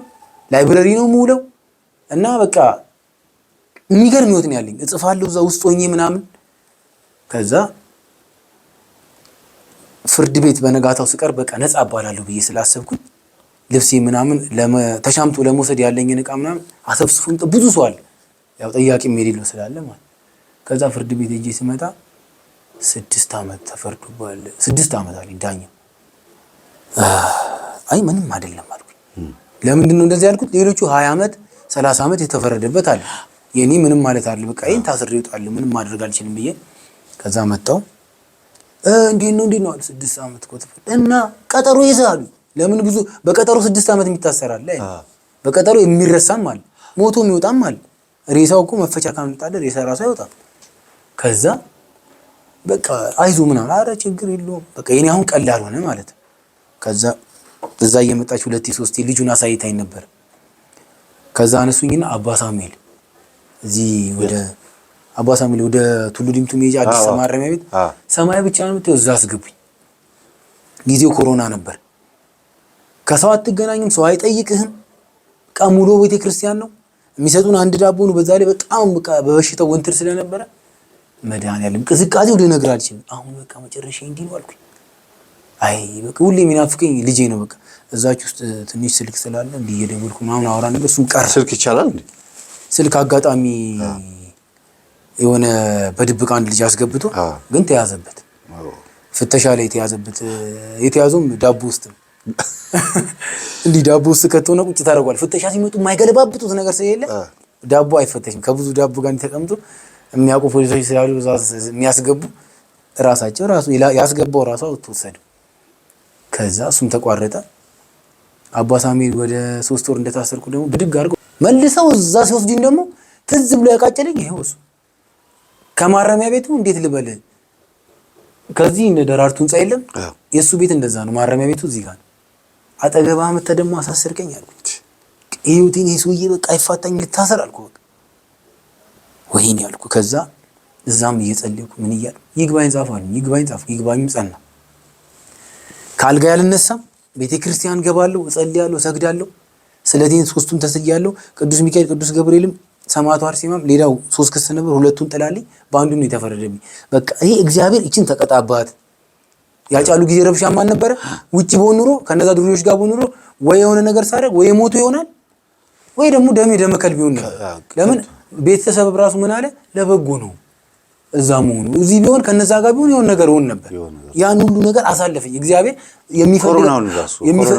እሱን ሁሉ አለፍኩት። ማንም አይጠጋንም ብትኛ ሊቆጥሩ እንኳን ሲመጡ ከሩቅ ነው የሚቆጥሩት። ካቦ ነው ቆጥሮ የሚያስረክባቸው ጽፎ የሚሰጣኝ። አይ አትነካኩም እኮ እናንተ አንነካካ። በየክፍል ስለሆነ ብዙ አትነካካ። የሆነ የሚገባልም ነገር ከርቀት ስለሆነ እኔ ማቅረብ ለማስተማር ሲሄድ እስረኛ ጋር በጣም አትነካካ። ከዛ ዝዋይ ማረሚያ ቤት ሆኜ ካልጋ ያልነሳ ትምህርት ቤት ገባሁ። ዝም ብዬ እዛም አይባኝም። ከዛ ሙያም ለመማር ሞከርኩ። ሙያም ግግም አለብኝ፣ እምቢ አለኝ። ሲያዩ የክስ ማህደሬ ብዙ ስለነበረ ሙያም ለመማር አልቻልኩም። መውጣት የለበትም ተባለ። ከዛ እዛ ሆኜ እየጾምኩ እየጸለይኩ የሆነ ሰዓት ላይ እዛ ሆኜ በቃ መተኛት አልችልም። ብዙ ጊዜ የአይነ ጥላ መንፈስ፣ የዝሙት መንፈስ በቃ ሁሌ በቃ ዘርን እንዳፈሰስክ ነው። በቃ ትመጣለች። በቃ እዛ እስር ቤት ሰው መስላ የምትመጣው ሰው መስላ በቃ ማን እማውቃቸው ሴቶች ምናምን የበፊቶች ተስደንገዳሉ ምናምን እንደዚህ ጓደኞች እንዲህ ሴቶች ኖርማል ሴቶች ተማሪዎች ምናምን ማቃቸው ኧረ ምንድን ነው ይሄ ነገር ይላል። ኧረ ዝም ብሎ ነው ኖርማል ነው ይላል። ሩካቤ የፈጸምካት ሴት ልጅ የምትመጣበት? አዎ እንደዚህ ከነሱ ጋር ያለው ነው ይመስላል። ከዛ እዛ ዶክተር አለ ወርጄ ኧረ እንደዚህ ነገር እንዲህ በጣም በቃ አልቻልኩም እንደዚህ እንትን እያለኝ ነው ይሄ እኮ የተለመደ ነው ምግብ ሲበዛ ነው ብሎ ሸኘኝ። ለውዝ ታበዛለህ አቁም አለኝ። ለውዝ በቅቤ በዳቦ በላንም እሱ ነው እንዴ ምናምን ብዬ ተውኩት። ከዛ ስፖርት ሰራበታለሁ። ከዛ ስፖርት ሰርቼ በጸሎት አድርጌ ስተኛ ምንም የለም። ዝም ብዬ በልቼ ጠግቤ ምናምን ኢንዶሚ ነው በብዛት የምንበላው። እዛ ኢንዶሚ ስጋ ነው በቃ እዛ ውስጥ ኢንዶሚ በቃ እንደቀላል ነው። ኢንዶሚ ስጋ ነው ርካሽም ስለሆነ ሁሉም ሰው ስጋ ነው በቃ ኢንዶሚ ያለው እሱ ስጋ ነው ብር የሚያገኝ የለም። ከዛ እንደዛ ነው ሲለኝ እንዴ ነገር እሺ ካልጋይ ስለማልነሳ ከሰውም ተጣልቼ ስለማል አንገቴን ደፍቼ ስለታሰር እና እዛ ከተማ ውስጥ የሚያውቁኝ ፖሊሶች ነበሩ። ከፖሊሶች መሃል ዋና አዛዡ እዛ ጠንቋይ ቤት ድሮ ተገናኝተናል። ጫት ዘግኜ ሰጥቼዋለሁ እኔ ስልጣን ለማግኘት ዝዋይ በቃ ከጠንቋዩ ሰውዬ አካባቢ በቃ ፊት ለፊት ነው ያለው። አዎ ስልጣን ለማግኘት ነው የመጣው። የሚገርም ማዕረግ እንዲጨመርለት ከዛ እንዲህ ሳይው ስሰማ ግን ገብቼ ዝዋይ ማረሚያ ቤቱን ሳይው ዋና የማረሚያ ቤቱ እኮ አስተዳደሩ ነው ተራ ፖሊስ ነበር። የሚገርመው ስልጣን አግኝቶ የማረሚያ ቤቱ ዋና አዛዥ ሆኗል። ኦኬ ያኔ እዛ ሲመጣ ለምንድን ነው ስልጣን ለማግኘት ነበር ተሰጥቶት አግኝቷል። አንተም እንደዚህ ሆንክ ካልኩኝ ከዛ ሰላም ነህ ስለምንተዋወቅ ለሰው ያወራብኛል ብሎ ማለት ነው ሰላም ብሎኝ ነው በቃ የሚሄደው። ከዛ የሆነ ሰዓት ላይ ጠራኝና ምንድነው ምን አድርገህ ነው አለኝ። ያውቀዋል እኮ ሄዶ ፋይሉን እኮ ቢያው እኮ ምንም አይነት ወንጀል አይደበቅም። ሊያወራ ስለፈለገ አይ እኔ ዝም ብዬ እንደዚህ ከስለ ልጆች ጋር ምናምን በቃ እሺ ምናምን አለና ማዘር መታ እንድትለምነው አደረኩ። እሷንም ያውቃታል እዛ እሷ ሜዳ አናገረችው። ማንን? ፖሊሱ የማረሚያ ቤቱ ዋና አዛዥ የሆነ ነገር ነው ምናምን ፋኖ ነው ተብሎ ታስሮ ነበር። አሁን የለም። ሄዳ አናገረችው። መጣና ከኔ ከራሴ እየተዋወቅን እንኳን ብር ፈልጎ ነበር በይቅርታ ለመፈታት እንዲካተት ማለት ነው። ከዛ ጠራኝና ይኸውልህ አንተ ኬዝ ትንሽ ከበድ ስለሚል ነው እና ምናምን በቃ ብሎ ሄዳለኝ። ሄዱ ልጁ የኔ ጓደኞች እዛ ደግሞ አንዳንድ አሉ ከዚህ ሄዱ የለም በቃ ብዙ ዘረፋን የዘረፉት ብር አላቸው አካውንት አላቸው ብሎ ስለሚያስብ ብር እንዳስገባለት ነበር። ከዛ እኔ ለብቻው ጠራሁት። እኔ ምንም የለኝም በፍር አንተ የማረሚያ ቤቱ አዛዥ ታውቀኛለህ ዝዋይ ከተማ ላይ መቼም በቃ አጋጣሚ ስህተት ተፈጥሮ እንደዚህ እና ይቅርታ ለሚያንስ አካተኝ ችግር የለውም። ይቅርታ ላይ ማንም ሰው አምኜበታል ብሎ እሱ ከፈረመ መውጣት ይችላል ትፈታል። ከዛ እንደዛ ለምኘው ሁለተኛ ይቅርታ አንደኛ ይቅርታ አለፈኝ፣ ሁለተኛ አለፈኝ፣ ሶስተኛ ላይ አልጋይ ላይ አገር ሰላም ብዬ በቃ ተኝቻለሁ። አይ ሁሉ ደግሞ ዛሬ ተፈቾች አላችሁ ትጠራላችሁ ሲባል አይ ዛሬማ መቼ እወጣለሁ ብለን ብዬ ዝም ብዬ ተኝቼ ጣራ ያየው ሲሊፓር ነው ያደረኩት ቁምጣን ያደረኩት። ከዛ ሚዲያ እየጠራ ተፈቺ ከሌ ዘላለም አበራ ኃይለ ማርያም ሲል ማለት ነው ምንም አልያዝኩም። መጽሐፍ ቅዱስ ያዝኩት በየየሮትኩ ነው የሄድኩት ወደ በሩ ማለት ነው። ስሜ ተጠራ። 6ኛ ዓመት ላይ ነው 5 ዓመት ከ5 ወር ዘላለም አበራ ኃይለ ማርያም ተፈቺ ሲል ማለት ነው በቃ ቁምጣዬን ስሊፓሪ እንደለበስኩ እየሮጥኩ ወደ በር ነው የሄድኩት። መጽሐፍ ቅዱስ እንጂ ሁላ የሚመልሱኝ እየመሰለኝ እንዲህ ያየው እዛ ልብሱ ላይና ዕቃዬ ላይ ይሻማሉ። ከዛ ውጭ አረጉን ውጭ ላይ ተፈታው። ምንም ትራንስፖርትም የለም። አንድ ጓደኛ አለኝ አብሮ የሚበላ መቁርሴ ከሱ ጋር ከተማ ገባን። በጣም ተሳለኝ በቃ። ከዛ ስልክ ደወልኩና ለቤተሰብ ነገርኩ። እሷ ስላልመጣች መጣ ስላልጠየቀች ታብጠይቀኝ እላለሁ ምግብ ይዛ ሳይሆን ልጁን እንዳየው በጣም በዛ ሰዓት ልጁን ነበር ይናፈቀኝ። ልጁን ነው ማየት መፈልገው ገብቷል። ክርስትና አስነሳውት ገባው። እቺን ጣቴን ሲጠባ ነው ማስታወሰው። እዛውኛ ያለቀስኳትን እንባ ልጅ ወልደ ልጅን ማጣት ረሃቡ እንዴት እንደሆነ ያውቀዋል።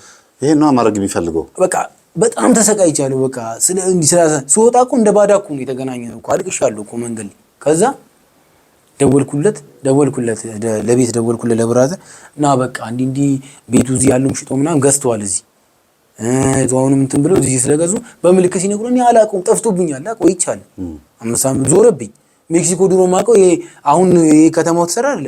ድሮ ይሄ እንትን ህንጻ የለም ሜክሲኮ ጋር ያለው አደባባዩ እሱ በፎቅ አልተሰራም ነበር። ሜክሲኮ ጋር ና እንገናኝ ብለኝ አረ ጠፋብኝ እኮ ሜክሲኮ ጋር አልኩኝ። በቃ በዛች ዓመት እንግዲህ 25 ዓመት ታስሮ የሚወጡት ምን ሊሆን እንደሚችል አሁን ላይ አስባለሁ። በጣም ነው የሚያሳዝነው። እስሩ ላይ ተምሬበታል።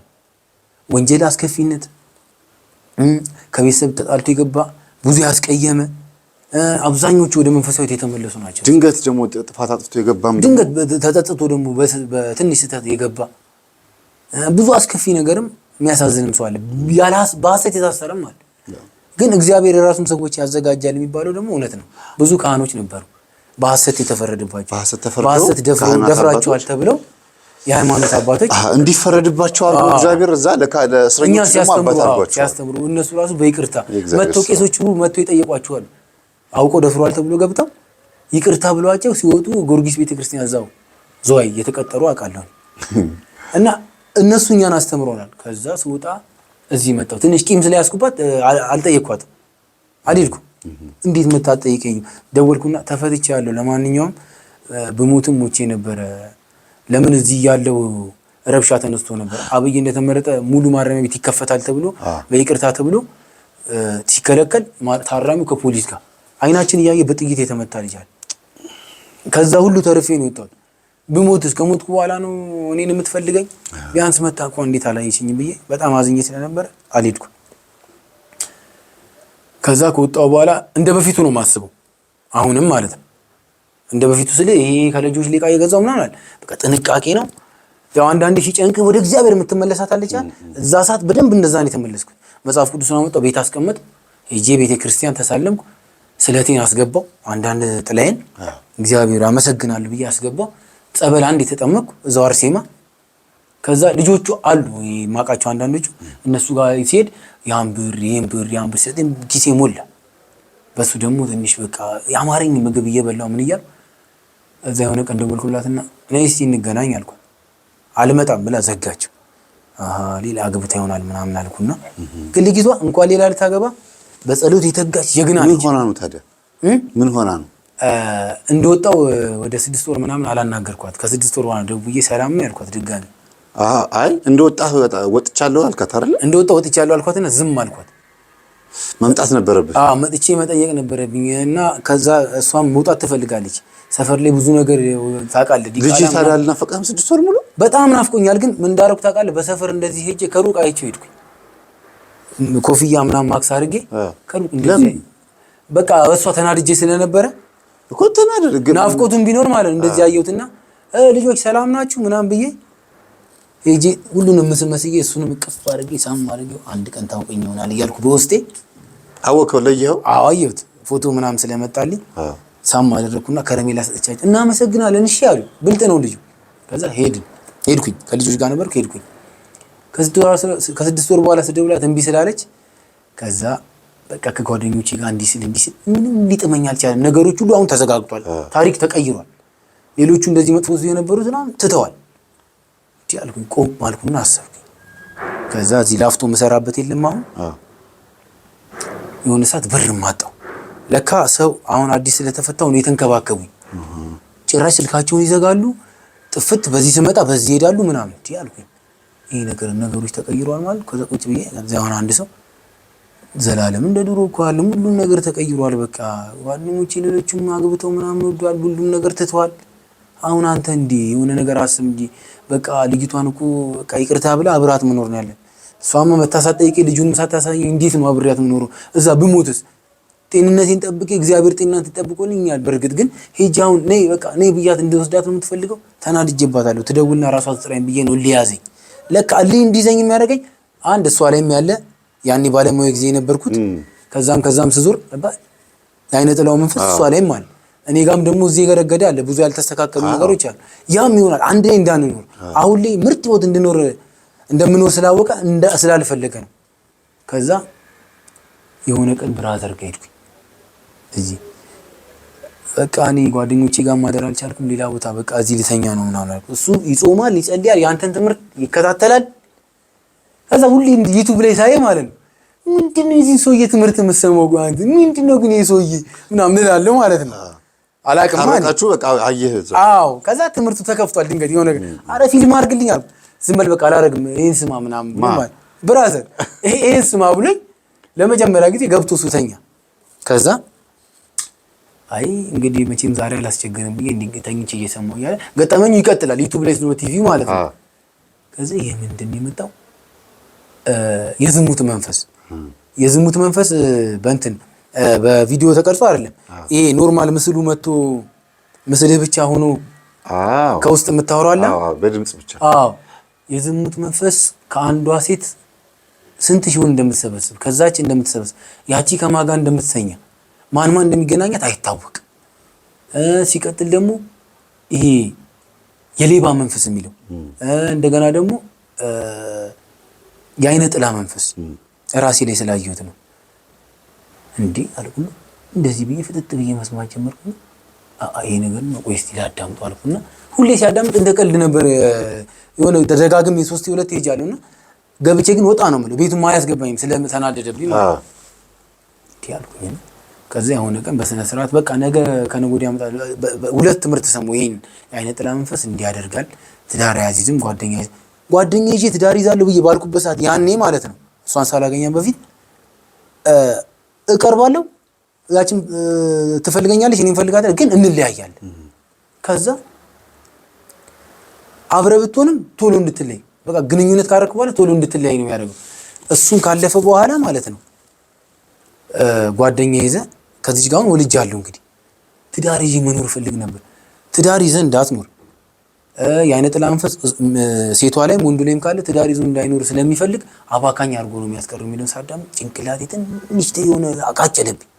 ከዛ በስነ ስርዓት በነጋታው ተዘጋጀው መጥቶና እስኪ አንተ ትምህርት ክፈትልኝ አልኩት። ሙሉ ያገር ነበረ ከፈተው ገጠመኝ እንደዚህ ገጠም። ከዛ እያለ የእድል መተት እድል ዘጊ የአብራን ከርት ምናምን የሚለውን ተሰማ ማለት የምትሰማው የነበረው እንዳለ አንተ በስም የምታውቃቸው በስም ማቀውን ጭራሽ የሆነ ሰዓት ላይ የጠቋር መንፈስ ምናምን ሲል እንዴ ወሰንጋላ ታሪክ አልኩ። የሆነ ታሪክ ሳይ ማለት ነው ማን አይደለም እንዴት አንተ ኪሱ እየተካደመ እንዴ ቱፍታ ሲያደርግ ምናምን ከዛ ህፃናትን ሲያቅፍ ቤተክርስቲያን መታቀፍ ሲገባቸው ሲያቅፍ እንዴ። ከዛ ቀጥ ብዬ አንተን ትምህርት መከታተል ጀመርኩ። ብራዘር ጋርም ወጣው መጥቼ እሱ ጋር ልኖር ነበር። ወጣውና እዚህ ወንዙ ዳር ላይ ጓደኛ አለኝ እግዚአብሔር ይስጠው ሀብታሙ ይባላል። የሆነች ክፍል ሰጠኝ። የሚያውቁኝ እነሱ ደረቴን ነፍቼ ስፖርት እየሰራው ማንንም አልሰማም ብዬ ሲሄድ ነው የሚያውቁኝ። አንገቴን ደፋው፣ ነጠላዬን ገዛው፣ መጽሐፍ ቅዱሶች ገዛው። ቀጥታ ወይናምባ ማርያም ሄድኩ። ጎሮ ወይናምባ ማርያም ቀሲስ ሄኖክ ነበር እዛን ንስሐ ገባው። ቄደር ተጠመቅኩ። ከዛ ቀኖና ተሰጠኝ። እዛ ቤት ውስጥ ሸራ እኮ ነው እንደዚህ ንፋስ ምናምን ያስገባል። ይሄንን ቤተሰብ ራሱ አሁን ነው እንጂ የሚሰማው አያውቁም። ግን መጨረሻ ላይ ራሴን ከቀየርኩ በኋላ ማዘርናም ተሳሳይ ደነገጠች፣ አዘነች። በጣም ነው ያዘነችው። እግሯን ያማታል እያነከሰች መጣ ማለት። ከዛ መስገድ ጀመርኩ።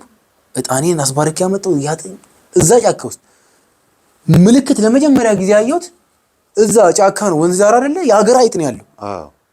እጣና ጭቼ ጸሎት ማድረግ ከጀመርኩበት ሰዓት ጀምሮ ከጎን ያሉት ቤቶች ላይ ነው አይጦች የሚርመሰሙት። ጭራሽ ድርሽ አይሉ እንዴ አልኩ አይጦች ይቀሩ። ከዛ ትምህርትንም እየሰማው ስለመጣው ማለት ብዙ ነገር እየገባኝ መጣ። አሁን በቃ ወደ ራሴ ተመልሻለሁ እግዚአብሔር ይመስገን አልኩና ማዘርና አምጥቼ አሳየኋት። ይሄው ምን ወሮዚ ነው ይሄው እንደዚህ የምታየው መስለስል ሁለት መስለስሎች ከዚህ ካንተ ስል አሳየኋት። ገረማት። ለምን እነሱ ና ተመለስ በሚሉን ሰዓት እንቢ ብያቸው በራሴ ሰዓት ቅስሜ ሲሰበር ጉልበቴ ሲደክም አንገቴ ሲደፋ መኖር እንዳለብኝ ለራሴ ሳይሆን ለሌላ ሰው መኖር እንዳለብኝ ሳቅ ወደ ራሴ ተመለስ። ከዛ እሷ አይናየች አዘነች። ከዛ ተቀለልኩና ብራዘር ጋር ድጋሚ ገባው። ብራዘር እንደውም የጸሎት ቤት አልሰራም ነበር። የሚገርም ያንተ ትምህርት በጣም ተከታታይ ነው፣ ቤተክርስቲያን አይቀርም። ቀሲስ ሄኖክ ጋር ሄዳል። አንድ መስለስል ነበር ያለው። እኔ የገዛሁት ብዙ መስለስል ነው። ዋዳውን እንደዚህ በመጋረጃ እስካሁን እንደዛው ነው። መጋረጃ እንዲጋረድኩት የሀገር መስለስል የሁሉንም አደረኩኝ። የጸሎት ቦታውን አስተካከል፣ መስገድ፣ መጾም፣ መጸለይ ጀመር። ቤተክርስቲያን ከሱ ጋር አብረን ነው የምንሄደው። ከዛ ቁጭ ብዬ የሆነ ቀን አዲስ ገጠመኝ ስትለቅ ትዳር የያዘ ሰው መጽሐፍ ቅዱስም አነባል። መጽሐፍ ቅዱስ ምን ይላል? ትዳር ይዞ ከአንድ ሴት ጋር ሆኖ እሷ ሳታመነዝር ሳትበድል ወይ ደግሞ አንተ አመንዝረ ሳትበድል እሷ ከፈታችህ እሷ አመንዝራ አንተ ከፈታት ትክክል ነው። አንተ አመንዝረ እሷ ከፈታችህ ትክክል ነው። ነገር ግን ያለ ምንም ምክንያት ተራርቆ መኖር ወይ ሚስቱን የፈታ ከንቱ ይሁን ነው የሆነ ነገር ይላል። ይህን ትምህርት ደግሞ አንተ ላይም በደንብ ሰማሁት። ያለ ምክንያት ሚስቱን መፍታት አይገባውም ነው ኢየሱስ ክርስቶስ ያስተማረው። ምንድነው? አንድ ሚስቱን ሊፈታ የሚፈልግ ሰው ስታመነዝር ካላያት አየ በማመንዘር ምክንያት ካልሆነ በስተቀር እንዲሁ ሚስቱ ሊፈታ አይገባም ነው የሚለው። ስለዚህ እንዲሁ የሚለው ቃላት ምንድነው? ፍቃደኝነት። አመንዝራም እንኳን ሊቅር ሌላት ይችላል፣ ግን መብቱ ነው። መብቱ ነው መፍታት ይችላል። ግን አልፈታትም ብሎ ደግሞ ይቅርታ አድርጎላት ከኖረ ደግሞ የበለጠ ጸጋ ያገኛል።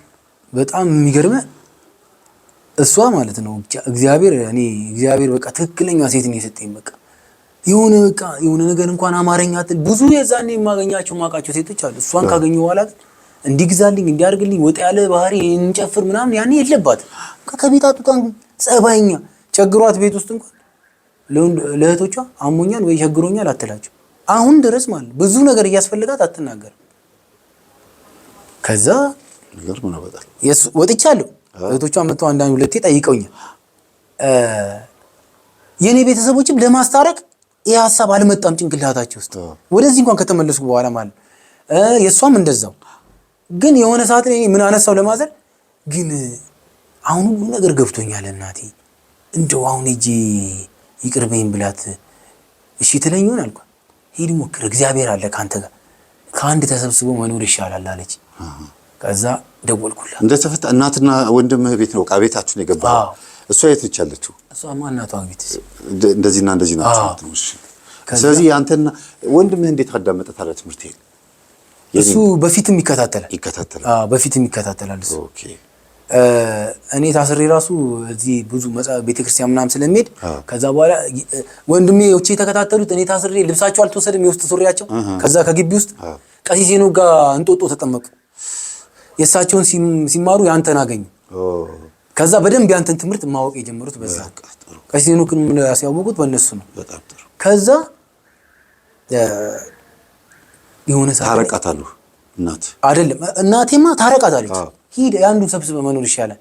ያው ትምህርቱ የሚለው እንዲህ ነው። እኔ ደግሞ በጣም በሰዓቱ ይሄን ወደዚህ በደንብ ወደ መንፈሳዊ ስገባ ስጋው ደግሞ መቀበል እፈልጋለሁ። ግን አይሆንም። ሄደ ሰውን ይቅርታ መጠየቅ አለብኝ በደል አንድ ደግሞ እሷ ነች። ስለዚህ በቃ እሷ መሰብሰብ አለብኝ አልኩና የተገናኘነው መድኃኒዓለም ጀሞ መድኃኒዓለም ነበር። ደወልኩላት።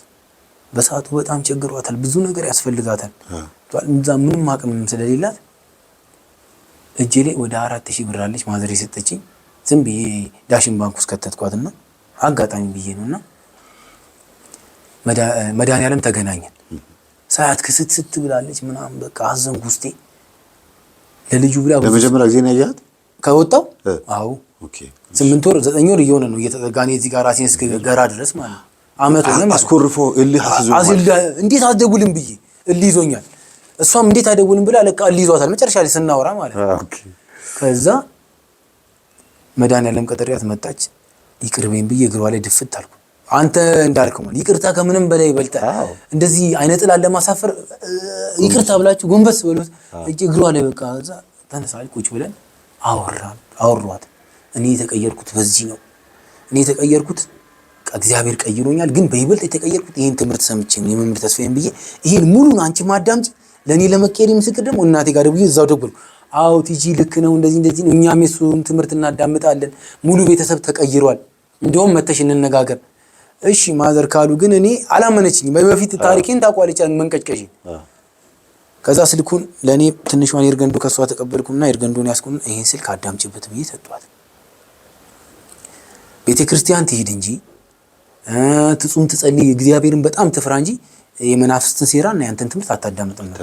ከዛ ያን ሰጥቻት ማዘርጋ መታ ካወራች በኋላ በጣም ፍጹም እንደተቀየርኩ ስታቅ ምን አይነት ትምህርት ነው እንደዚህ ዘላለም ሊቀየር ይችላል አለች።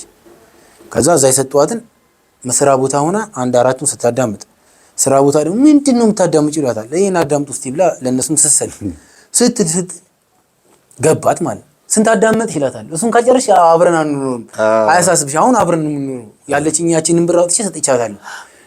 አብረን ነው የምንኖረው። ይሄን ግን አዳምጪ 7 አዳምጫለሁ። አዳመጥሽ? አዎ እሺ ግቢና እንደዚህ የሚል ስለ ትዳር እና ደግሞ ትዳር ይዘው አብረው መኖር እንዳልቻሉና እንዴት እንደተለያዩ ያለያያቸው ደግሞ ማን እንደሆነ የእናት አባት ዛር መከኒሳ ደግሞ የታወቀ ነው። ጠንቆይ እዛም ነበር። እንደውም አንተ አንድ ገጠመኝ ሊያቀርብኩ ግራሩ የተቆረጠበት ሰፈር እዛ ነው ያለን። አሁን በፈረሳው ተነስቶ ነው እንጂ ጎንና ለጎን ነበር።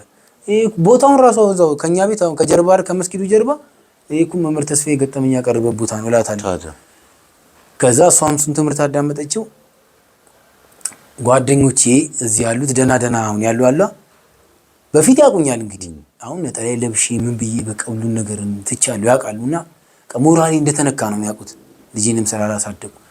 ከዛ ከታረቀን ማዘር ካወራቻት በኋላ አንድ ቀን ልጁን ትሹኒና አብረን ቁጭ ብለን ካፌ በደንብ እናወራ ብያት ልጁን ይዛው ስትመጣ አልነገረችውም። አባትህ ብላ አልነገረችው። የአባትህ አጎት ይመጣል ብላ ነው የመጣችው። ከዚያ ሲያይ በፎቶ ብቻ ነው ይሄ አባትህ ነው እየተባለ ነው ያለው። 6 ዓመት ሆኖታል። ብልጥ ነው፣ ፈጣን ነው በዛ እና ሳይሆን ሌላ ልጅ ማቅፍ ነው የሚመስለኝ። እዛ ጋር ያለቀስኩት ለቅሶ እኔ የማውቀው። ከዛ እንደዚህ ይዤው ማለት ነው ቅፍ አድርጌው በቃ የመጨረሻ ማለት ነው። በስመ አብ እዛ ጋር እሱ ራሱ እንደዚህ ሲያይ ማለት ነው እንደ የመጣ ማለት ነው። 6 ዓመት ሙሉ ነው ያላሳደግኩትም ነበር። ተሰቃይቶ ነው ያደገው። ልክ ነው። ግን በህሊናህ እኮ በቃ ማሳደግ እየፈለክና በቃ እኔ በቃ እዛ ጋር ሁሉ ነገር ትቼ እኮ ባለማየት እኮ እኖራለሁ እኮ ብዬ እኮ ከዛ ቅፍ አድርጌው ስስሙ ምናምን በቃ ሌላ ልጅ ነው መሰለኝ። ከዛ ሊለምደኝ አልቻለም። ገባ ግን በቃ ከረሜላው ምን የሚያስፈልገውን ገዛውና ሄድን አወራን። ከዛ ይልኩ ቶሎ ማግኘት ጀመሩ። ከዛ በማል ጓደኞቼ ጋር ሄድኩና አሁን ብር ያስፈልገኛል በቃ እንደዚህ ስለሆነ መኖር አለብኝ አልኳቸው። የቻሉትን ትንሽ ያም ሰጠኝ ማለት።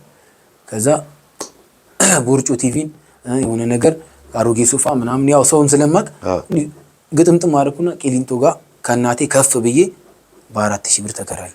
ቤቷን ሙሉ ልታደርገናትና የእሷን ቤተሰቦች አላወቁም እስካሁን። እሷ ደግሞ አትናገርም ብያለሁ። በሉ እንግዲህ ዘላለም ወደ ልቡ ነው ተመልሷል በሉ ብላ ቤት ወጣች ማለት ነው። ወጣችና እኔ ጋር መጣች ማለት ነው። ልጁን ይዘን መጣ። ተነገጠ። አዎ እሱ እንዴት ሊያደርግ ቻለ? ለምን ያቆያል? በቃ ቤታቸው እንዴ ተጠርቼ እኮ ተቀምጬ እንዲህ ቡና ፈልተው ምናምን ገና እየተወራ ምግብ ሳይቀርብ ቁጭ ምን እንደሚያደርገኝ አለ። ቁጭ ስልኪ ሳይደወል አውጣን ሃሎ ወጥቼ ደህና ሁሉ ሻውም አለ። ምን አይነት ሰው ነው ቂጡ የማይያሱ? በዛ ነው የማያውቁኝ በበፊት። አሁን መንፈሳዊ ህይወት ላይ እንደገባው አላወቁም። አሁንም በቃ ሊያሰቃያት ነው ብለው ነው የሚያስቡት። ገባ ከዛ ይዣት ወጣው። ልጁን መጣ።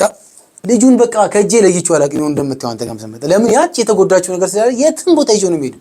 ጓደኞቼ ሲም ካርድ ሁለተኛው እሱ ነው እንዴ ነው የሚለው። በቃ ይዤው ነው የምዞረው። ከተማውን አሳዩት። በቃ ፍቅሩን በደንብ አገኙት። እስካሁን ራሱ አልወጣልኝ። ስንተኛ ተቃቅፈን ነው መሬት። በቀደም ራሱ ስትመጡ እኮ በቃ እኔ እሱ ለይቼ አላውቅም። ለምን ይዘው መጣልኩ እኮ ምክንያቱም ተንገላታችሁ በፍለጋ። እኔ በቃ እሱ ለይቼ አላውቅም። በቃ ከሱ ጋር ካለሱ አይሆንልኝም። ሄጄ አምሽቼ አላውቅም። ይሄን አሁን ከሷ ጋር ስንት ዓመት ሆነ ማለት አሁን ዓመት ከ6 ወር ሊሆነን ነው። ከዛ እዛ ከገባን በኋላ ኑ ብለን ጠራናቸው ቤተሰቦቿን ማለት ነው። ኑና በቃ አሁን ገብታለኝና ሲመጡ ቤቷ ስክትክት ብላለች። ጎበዝ አሉ። በቃ በምንችለው አቅምና አስተናገርናቸው። ገርሟቸው ወይ በቃ ልቦና ማግኘቱ እንዲኮነ በቃ ጥሩ ብር በ20 ዓመት ልብ በ40 ዓመት በቃ እኔማ ሄዶብኛል እንጂ 45 ዓመት ያው ሽበት ስላላወጣሁ ነው እንጂ። ከዛ በቃ ገርሟቸው በጣም ደስ አላቸው። ደስ የሚል አሁን ላይ ብንጣላ ራሱ ማንንም ጣልቃ አይገባም። ለምን ወይ እሷ ቤተሰብ ወይ እኔ ቤተሰብ አስማምቶን ያስታርቅና ኑሮ ያለን ሰው የለም። ራሴ መንፈሳዊ ችግሩንም ታውቀዋለህ። ችግሩንም አውቀዋለሁ። ከዛ እንዴት ተቀየረ ብለው አሏት ማለት ነው። ይሄን ትምህርት አዳምጡ ነው ብላ ለእህቷ ነገረች። ከዛ እህቷ ጋር ለባል ተጠርተን ስትሄድ እያንዳንዱ አንተ የሰማዋትን ትምህርት ላይፍ እነሱም ጋር የሆነ ሁሉም ሰው ላይ ታያዋለህ።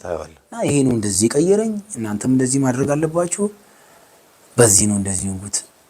ይሄን ሰው ያውቀዋለሁ አለች እህቷ እሷት ማለት ነው። የገባው አዳምጣለሁ ግን ላዳምጥ አልቻልኩም ትላለች አንዳንዴ። ከዛ እኔ ደግሞ እንደዚህ ስለሆነ እንደዚህ ነው ብዬ አንተ በምታስተምረው መሰረት አስረዳታለሁ። ጸሎት ቦታ አላቸው እነሱ ይጾማሉ፣ ይሰግዳሉ። ከዛ መጨረሻ ላይ አሁን በቅርብ እናትየው ያማቸዋል። እዚህ ላይ ገርማ ለጤ ነው ተብሎ ኦፕራሲዮን ሊሆን ሲሉ ተው አታስደርጓቸው፣ ተይትጂ አታስደርጓቸው አልኳት። እሷ ማለት እስቲ የሩፋኤል ጸበል አለ የኡራኤልም ጸበል አለ እሱን እምነት ይቀቡና ስጉሯ ማርያም ከማዘርገጂ ነበር በቅርብ። ከዛ የመጣውን ቂቤና እምነቱ ሰጠናቸው እየተቀቡ። ከዛ በመሃል ከሷ ጋር ይሄን ትምህርት ያንተን በደንብ ስለምታዳምጥ ያልተቃጠለ የቀረ ጋቢ እና ቀሚሱ ነበር የመካደሚያ ድሮ ጨሌ ነበራቸው። ጨሌውን ብቻ ነው የጣሉት። ከዛ እሱን አንተ ባስተማርከው መሰረት የስጉራ ማርያምን ሊያው ላይ አስረን ወደ ልጆች ሄድክ ተሰብሰብ ታሰር ብለው ወይናም በማርያም ወስጃቸው ቄደር ነሳ ሁሉን ወስደው ከዛ ስጋው ደሙ ተቀብለው ያንን አቃጠል። እዚህ ላይ ያለው ጠፋ። አሁን ጤነኛ ናቸው እሳቸው ምን ጋር ይመጣሉ። ከዚህ ሁሉ ህይወት ታሪክ ተቀይሮ ማለት ከዛ ወንድሟንም ደግሞ ስጄ እዛ ጎሮ ይናባ ማለት በሰልፍ መውሰድ ጀመረ ቤተሰብ ከእህቷም እዛ እሷም አንቺ የቀርቡትን ሰጪ ብዬ ቪዲዮ ቀርጬው ነበር እንደውም እንዲያቃጥል ነው ጠፍቶብኝ ይሄን ሁሉ አስተካከልኩኝ። አሁን ላይ በቃ ልክ መንፈሳዊ ህይወትን ጀምሬው እንደዚህ በቃ በደንብ አሁን በሰላም በቃ ከቤተ ክርስቲያን አልጠፋም፣ ጾማለሁ፣ ሰግዳለሁ፣ ጸልያለሁ። አንተ ትምህርት ነው የምናዳምጠው የቀሲስ ነው ግን ጉባኤ ያለ ሲባል የመምህር ግርማም ጋር ሄዳለሁ። ሁሉን ነገር እያደረግን አሁን ምን መሆን ጀመረ? ሁሉን ነገር መምህር ግርማ እንዳስተማረው መስገድ፣ መጾም፣ መንበርከክ ስትጀምሩ በዙሪያችሁ ያሉ መጥፎ ሰዎች መሸሽ ይጀምራሉ እንዳሉት ያኔ ብር ሲሰጡኝ የነበሩ ሰዎች እንዳሉ ማቃቸው ጓደኞቼ ብል ብለው ጠፉ። አሁን ዞሬ እንኳን ብር ስጠኝ የምለው ሰው የለም።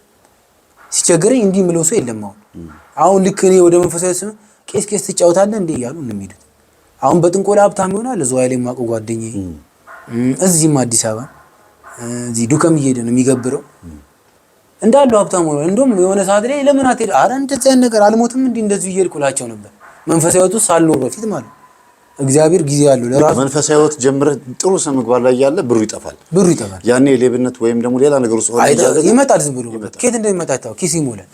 አሁን ላይ ምንም የለም ጭራሽ መሰራው ወጣው። አሁን ወደ መንፈሳዊ ስትጠጋ መፈተናው ይበዛል ያልከው አንተ እውነት ነውና መሰራው ስራ ወጣው። ሙያ ምንድነው እስቲ ለምሳሌ በቃ አሁን ሙያ የሆነ ሰዓት ላይ የሆነ ገራዥ ገባው ባሌስትራ የሚሰራ ልጅ አለ ወደ ዮሴፍ እሱ ጋር ገባው። እሱ ጋር ምንም አልቻለም። የሆነ ሳምንት ምናምን ሰርቼ ተለያየን ስል አሁንም በቃ እዛ ሙያ መማርም አልቻልኩም። አሁን ምንም ሙያም የለኝም። በቃ ቢያንስ ሙያ ብዬ እንደው በትምህርቱም ትንሽ አልገፋውበትም አቋረጥኩት። ሙያ ብዬ ማስበው ከዚህ ዕቃ ገዝቼ ከምናለች ተራ ዕቃ ገዝቼ በፊት ወደ አቃቂም ወደ ደብረ ዘይትም እየሄድኩ ሸጥ ነበር ያኔ ከልጆቹ ጋር ማለት ያችን የቢዝነሷን መንገድ ብቻ ነው ማቃት። ከዛ ውጪ ምንም አማራጭ ስላልነበረኝ ሰውም ደግሞ ዘመድ ሲኖርን የሆነ ቦታ የምትገባው ደግሞ የሆነች ስም ካለች በፊት ይፈራል ሰው። አንተ ተለውጠ እንኳን ውስጥን አንተና ሌሎች የሚያውቁ ሰዎች እና እግዚአብሔርና ሌሎች የሚያውቁ ሰዎች ቢኖሩ ሰው ተቀይሯል አይደል? በዛው ነው የሚያስብ። መጨረሻ ላይ አማራጭ ሳጣ እዚህ ላፍቱ ወንዝ አለ አፈር ምድር ይህን ስራ እንደምሰራ እንኳን የሚያውቁት አሁን ነው ሁሉም ሰው ማለት ነው። ራሴን ጥዬ አላቅም። በምችለው አቅም ሰልባጅም ቢሆን ለብሼ ጽድት ነው የምለው ቤቴም አንስቼ አላቅም። አሁን ሰው የሚያስበው ወይ ብየዳ ወይ የሆነ ገራዥ ወይ የሆነ ድርጅት ምሰራ ነው የሚመስላቸው እንጂ ማንም ሰው በዚህ ከአረቄ ፋብሪካ ጀምሮ በሚወርድ የቄራ ደምና ሰው የጣውት የሚጣልበት ዋና ወንዝ መገበሪያ ወንዝ ነው። እንግዲህ ማይጣል ነገር የለም። አንዱ በጣም ቆሻሻ ወንዝ ነው። አንዱ በቅርብ መታ እዛ ጋር ክረምት ላይ ጨሌ ሊጥሉ ሲሉ እኛ ነን ያባረርናቸው የሆነ ግብር ሊያደርጉ ሲሉ እዛ ውስጥ ገብቼ በማግኔት ሚስማር ምናምኖች ብሮቶች ሲደፉ ግም ውስጥ ገብተህ ውስጥ እኔ ብቻ ሁላችንም እንገባለን። ጎርፍ ያመጣዋል። ውሃው አፈሩም ሲደፋ አጥጥልል ሊያደርጉና እዛ ነው የሚያስቀምጡት። እዚህ ድረስ ነው የምሰምጠው። ውሃው በጣም ነው የሚያቃጥለው፣ ይቆራርጣል። ይሄን ምናምን ግን በቃ እኔ ያን ሰርቼ ባዚኔ ተቀብጬ ባለኝ ወዝቼ ምናምን ንጹህ ልብስ ለብሼ ሲል ምንም ሰርቼ መጣ አይመስልም። እዛች ነው ግን እየተንደባለልኩ ነው መጣው። እግዚአብሔርና እኔ ብቻ ነው የምናገረው። ወንዝ ውስጥ ገብተህ ማግኔት ይዘህ እዛ ውስጥ ገባለሁ። ማግኔት ነገር እንደዚህ ስትፈልጉት ሚስማር እዚህ ይጣበቃል። በቃ እንደዛ ይጣበቃል። በዛ ላይ ሽታ ኃይለኛ ሽታ አለ። ብርድ ተመትቻለሁ አንዴ። ይሄ እግሬ እንዳለ ተቆራርጧል። እዚህ ምን ያህል በዚህ ነው ትዳርን የምትመራው? አዎ አሁን ላይ በሱ ነው በቃ ያሉት። ያን ሁሉ ላይ ያሳሰብ ያን የሚገዛል ማለት ነው። በቃ እሷን 1500ም ሳገኝ 10 ኪሎ አጠራቅመው እየሰብስበ ጠዋት 11 ሰዓት ነው የምገባው። ቀዝቃዛ ነው ብርድ። እዚህ ጋር ጃፖኒ ለብሳለሁ። በቃ እዛ ውስጥ እንገባለን። ሁሉ ልክፍት ቆሻሻ ነው እንዴ አሁን ድረስ ማለት ነው። እሱ ብቻ ሳይሆን የአጋንንት ስፍራ ስለሆነ ራሴን ያመኛል። ሰላም የለም ቦታው ላይ። ዛሬም እሱ ነው የምትሰራው። ከሰው ጋር ተጣላል። አሁንም ድረስ እሱ ነው የምሰራው። ከዛ በኋላ ገብቼ አንተ ማስተማርከው ትምህርት እንደገና ጣና ጭሼ ነጠላ ለብሼ በሙቅጠላ እየመጣሁ ከዛ ከወንዝ ውስጥ የመጣ ከዛ ከቆሻሻ ስፍራ የመጣ ብዬ አስለቅቄ እንቅልፍ የምተኛው እንጂ ይሄ ነው። እግዚአብሔር ጠብቅ። ስገባ ግን ሁሌ መዝሙረ ዳዊት ውዳሴ ማርያም አለ ኪሴ ውስጥ። አሁንም ታየዋለህ ስራ ቦታ ሄደን ስትቀርጸው ውዳሴ ማርያም ይዤ እዚህ ላይ አስሬ ሲገባ ምንድነው አስረምገበው ይሉኛል። አታውቁትም ነው የምላቸው። አብዛኞቹ እዛ ጋር የሚቅሙ ያጨሱ ነው ያቸው ያለው። ገባለሁ እሱ ስላለ አልፈራም። እግዚአብሔር እንጂ ምንም አልሆንም። በቃ እንጀራዬ ነው እሱ ያውቀዋል ይሰጠኛል ብዬ ገባለሁ። አንዳንዴ መርፌም ይወጋል። ሆስፒታል የወጣ መርፌ ምናምን እዚህ ጋር ሄጄ እንደዚህ ሆነ እሱ በሱ ነው እስቲ ይሄ እንደዚህ ሆነ። እንዴ ስታነሳው መርፌ እንደዚህ ሰው ምናምን ሲጨበጥ ሰው አንዳንዴ ጠንከር ይልባል። መርፌ ይወጋል። እስቲ እጂ እንደዚህ ይወጋ። እሱ ነው እንደዚህ ቀዝቃዛ ስለሆነ ውሃ ውስጥ ገብተህ እንደዚህ ስትሰራ ይሄ እግሬ ምናምን ተቆራርጧል። ትምህርቱን ያልጨረሰ ሰው በሙያ ጎበዝ መሆን አለበት ይባላል። ምን ሙያ መማር ትፈልጋለህ? አንድም ደግሞ ከአንተ የተማርኩት ትምህርት ላይ አንድን ነገር አጥብቃችሁ ቆሻሻ አረም ቢሆን የሆነ ስታስተምር አንዳንዴ ካመናችሁበት አጥብቃችሁ ያዙ ስለምትል በቃ ሰውን ከማስቸግር ሞክሬው እንዲስላለኝ ዝም ብዬ እዛ ላይ በቃ ያልኩት ማለት ነው። አንዳንዴ መኪኖች ከድርጅት የሚወጣላ ብዙ ብረት አብረት ይዘው ሲመጡ አንዳንዴ 4000 5000 ክረምት ላይ ነው። ግን አሁን በጋ ነው ድርቅርቅ ብሏል፣ ምንም የለም። በጋም ሆኖ ግን ከመሬቱ እየቆፈርኩ የለም ውስጥ አሁን በጣም ሽታ አምጥቷል።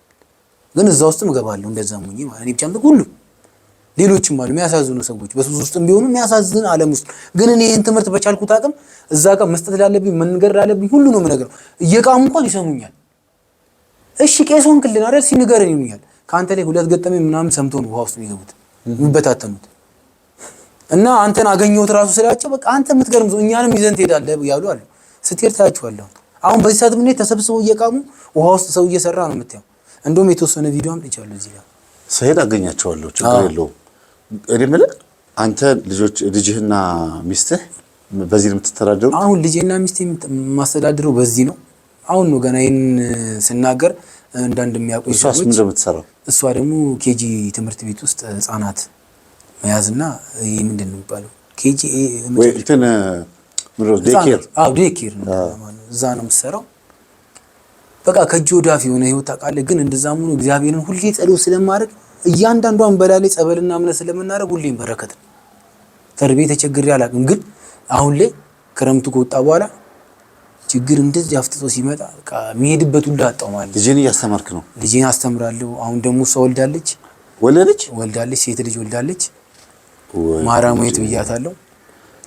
ራሴን ሁሉን ነገር ያደረኩት ጥሩ ነው።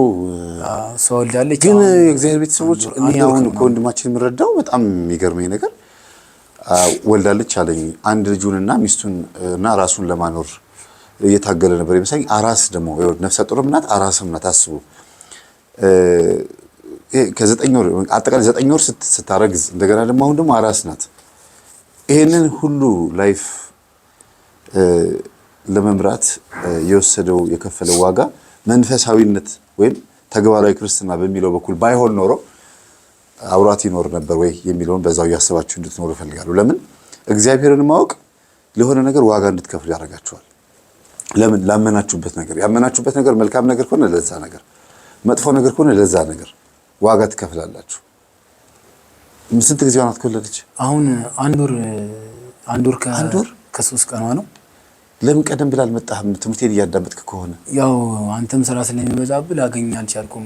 በጣም ብዙ ጊዜም ብመላለስም ያው በቀጠሮ ስለሆነ ላገኝ አልቻልኩም። እና ደግሞ አሁን ከፊትም ክርስትናው እየደረሰ ስለነበረ መቼ ነው ክርስትናው? ወንድ ነው ሴት? ሴት ነች። መጀመሪያ ወንድ ወለድክ? ወንድ ወለድኩ። እሱ አሁን 9 ዓመት ሞላው። እሷ ደግሞ ሴት። አሁን ያኔ እሱን ይዤ ስላላሳደኩ ለዚህ በቃ እሷን ለማየት በቃ ከውጪ ውዬ ወደዛ ህፃኗን ለማየት ነው በቃ ለመጀመሪያ ጊዜ እንግዲህ ከልጅነት ጀምሮ ልጅ እያሳደግኩ አሁን ነው ለመጀመሪያ ጊዜ በቃ አቅፊ እንደዚህ። እና አሁን ደግሞ በቃ በፊት የማገኘው ገንዘብ ጠፋ። አሁን እሷ እንኳን የሚያስፈልጋትን ማድረግ አልቻልኩም። በጣም ግራ ገብቶኛል። ለምሳሌ አሁን ምንድነው የሚያስፈልግህ? አሁን ባለበት ሁኔታ የቤት ኪራይ ትከፍላለህ? አሁን በቃ ሰሞኑን ያለንበት ቤትም እንዳልኩ የእህቷ የቀበሌ ቤት ላይ ያረፈው እና እኛ እንደ ጥበቃ ነገር ሆነን ማለት ለጊዜው እና ወደ ኪራይ መውጣት አይቀርም። ለምን አሁን እሷ ልትገባ ስለሆነ አስቸጋሪ ሁኔታ ውስጥ ነው ያለው። አጋጣሚዎች እንደዚህ አጣብቂኝ ውስጥ ከተሉኝ እና አሁን እዚህ ጋር ስራ የለኝም። እዛ ሄጄ አሁን ስራ ቦታ ላይ ቋልኩኝ ወይ 200 ወይ 300 ብር ነው የምሰራውና አሁን ደግሞ ቦታውም አደጋ እየበዛበት ነው የሚመጣው። ድንጋይ ሲገለበጥ ለመሻማት ስትገባ እግርን የማይመታ ቦታ የለም ወይ ትጎዳለህ። አሁን ግራ የገባኝ በቃ አሁን ደግሞ ኪራይ ካለብኝ ምን ሊሆን ነው? እና በጣም ጭንቀት ያዘኝ። በቃ የሆነ ጭንቀት ውስጥ ገብቼ እሷም ደግሞ በጣም እየተጨነቀችብኝ ነው። ባለፈው መጥቼ እንደውም አንተን ካገኘሁ በኋላ አንተ በሰጠኝ ገንዘብ ነው የተወሰነ በሰጠኝ ብር ሄጂ የሆነ ነገር ለልጅቷ ወተት የሚያስፈልጋት ምናምን ገዝቼ እሱም ወዲያው እዛ ጋር ደራረኩበት። ያው ከጊዜው አንፃር ሁሉም ነገር ተወዷል። አሁን ክርስትናው ኮር ከምናምን በኋላ ነው። እስከዛ መቼም አንተ የሰጠኝን ምንም ተሳላደርግላት ሳንበላ አላስቀምጠውም። ከዛ የሱን የትምህርት ቤት ምናምን አስተካከልኩበት። ልጁ ጎበዝ ነው ትምህርት በጣም ነቃ ያለ ልጅ ነው። ቤተክርስቲያንም ስለማስተምረው በቃ ተመርቆ ሰርቲፊኬት ሰጥቶታል። አሁን ዘጠኙን ይዟል። በመንፈሳዊ ህይወትም ልጅ ጎበዝ ነውና እዛች የሚማርባትን ጥብቅ ያለ ስለሆነ አስተማሪዎችም ስለሚወዱት ጥርሴን ንክሼ ከዚህ ነበር የምከፍለው። አሁን አልፏል ራሱ ወደ 2ኛ ወር ገብቶብኛል። የልጅቷም ክርስትናውን ከፊት ደርሶብኛል። ስንት ነው የትምህርት? ለሱ በወር 3000 ብር ነው የምከፍለው። እቺን አመት ነው ብቸገር ማለት ነው። ለምን እሷ እዛ መሰራበት አለ አይደለ ልጅሽን እናስተምሯለን ምናምን ብሏታል። ይሄ አመት ሲያልቅ እና እዛ እስኪገባ እቺን አመት ነው የምቸገረው። ሲቀጥል ደግሞ ያኔ በመጥፎ ህይወት ውስጥ እያለሁ እንኳን ማገኘውን ብር በ2 ቀን በ3 ቀን ውስጥ ብን ብሎ ቢጠፋ መጥፎ ነገር አላደርግበት። አሁን ደግሞ በዚህ ህይወት ውስጥ ሆኜ እንደዛ ያኔ ማገኘውን አይነት ገንዘብ ባገኝ ማለት ነው አስቡ ምን ላደርግ እንደምችል። ወደ ለውጥ ነው የምትገባው። መቼም ማንም ሰው ወዶ አይለምንም እና አስቸጋሪ ነገር ውስጥ ነው ያለሁት። አሁን ወር ከአንድ ወር ነው የሚቀረው በቃ ለክርስትናው። አዎ ስለት አለብኝ። ሴት ልጅ ስጠኝ ቅዱስ ሩፋኤል ብዬ በጣም የሚገርመው ወደዚህ መንፈሳዊ ህይወት ከመጣሁ በኋላ ነው ቅዱስ ሩፋኤልን፣ ቅዱስ ኡራኤልን ከነስልጣናቸው ከነማረጋቸው፣ ቅዱስ ሚካኤል፣ ቅዱስ ገብርኤል፣ ቅዱስ አፍኒን፣ ቅዱስ ሶሪያል እነዚህን ሁሉ ያወቅኩት ያንተን ትምህርት ከሰማሁ ጀምሮ። እኔ 2 መልአክ ብቻ ያለ ነበር ይመስል ገብርኤልና ሚካኤል። አሁን ግን ቅዱስ ሩፋኤል የሚገርም እንዲጠይቀው ምንም ሰከንድ ያኔ እንደውም የሆነ ጊዜ አሁን በቅርብ የሆነ ዝግጅት ነበር የብራዘር ክርስትና ሊያገባ ከሰው ተውሳ ያመጣችው ልብስ ባስሌ ረስተነው ወረደ። ከባስሌ ማንም እኔ እንጃ ዕቃ አግኝቶ የሚያውቅ አይመስለኝም። ሹፌሩ አንሱ ለካ አስቀምጧል። የሆነች ልጅ ያጅልኝ ብዬ በረስ ላይ ያስኩኝ ረስቼው ቤት ገብተን ቁጭ ብዬ 1 ሰዓት ምናምን እንዴ ብዬ እዚህ ሜክሲኮ ስመጣ ነው ቅዱስ ኡራኤል ደግሞ ኡራኤል ነበር ከኑ ቅዱስ ኡራኤል ይሄን ዕቃ ካስገኘህልኝ ሻማን አሁን መጥቼ ኡራኤል አስገባለሁ አልኩ ማለት ነው።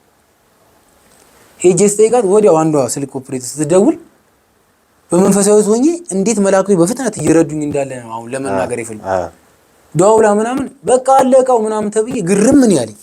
ከዛ ወዲያውኑ ኡራኤል እንደዚህ መጥቼ እዚህ ሻማውን አግብቼ እንደዚህ እኮ ደረሰልኝ ስላቸው እዛው ትምህርት ሰዓት ነበር ኖርማል ሰዓት እልላስ ብዬ የሆነ ሰው እኮ ሊያነሳው ይችላል።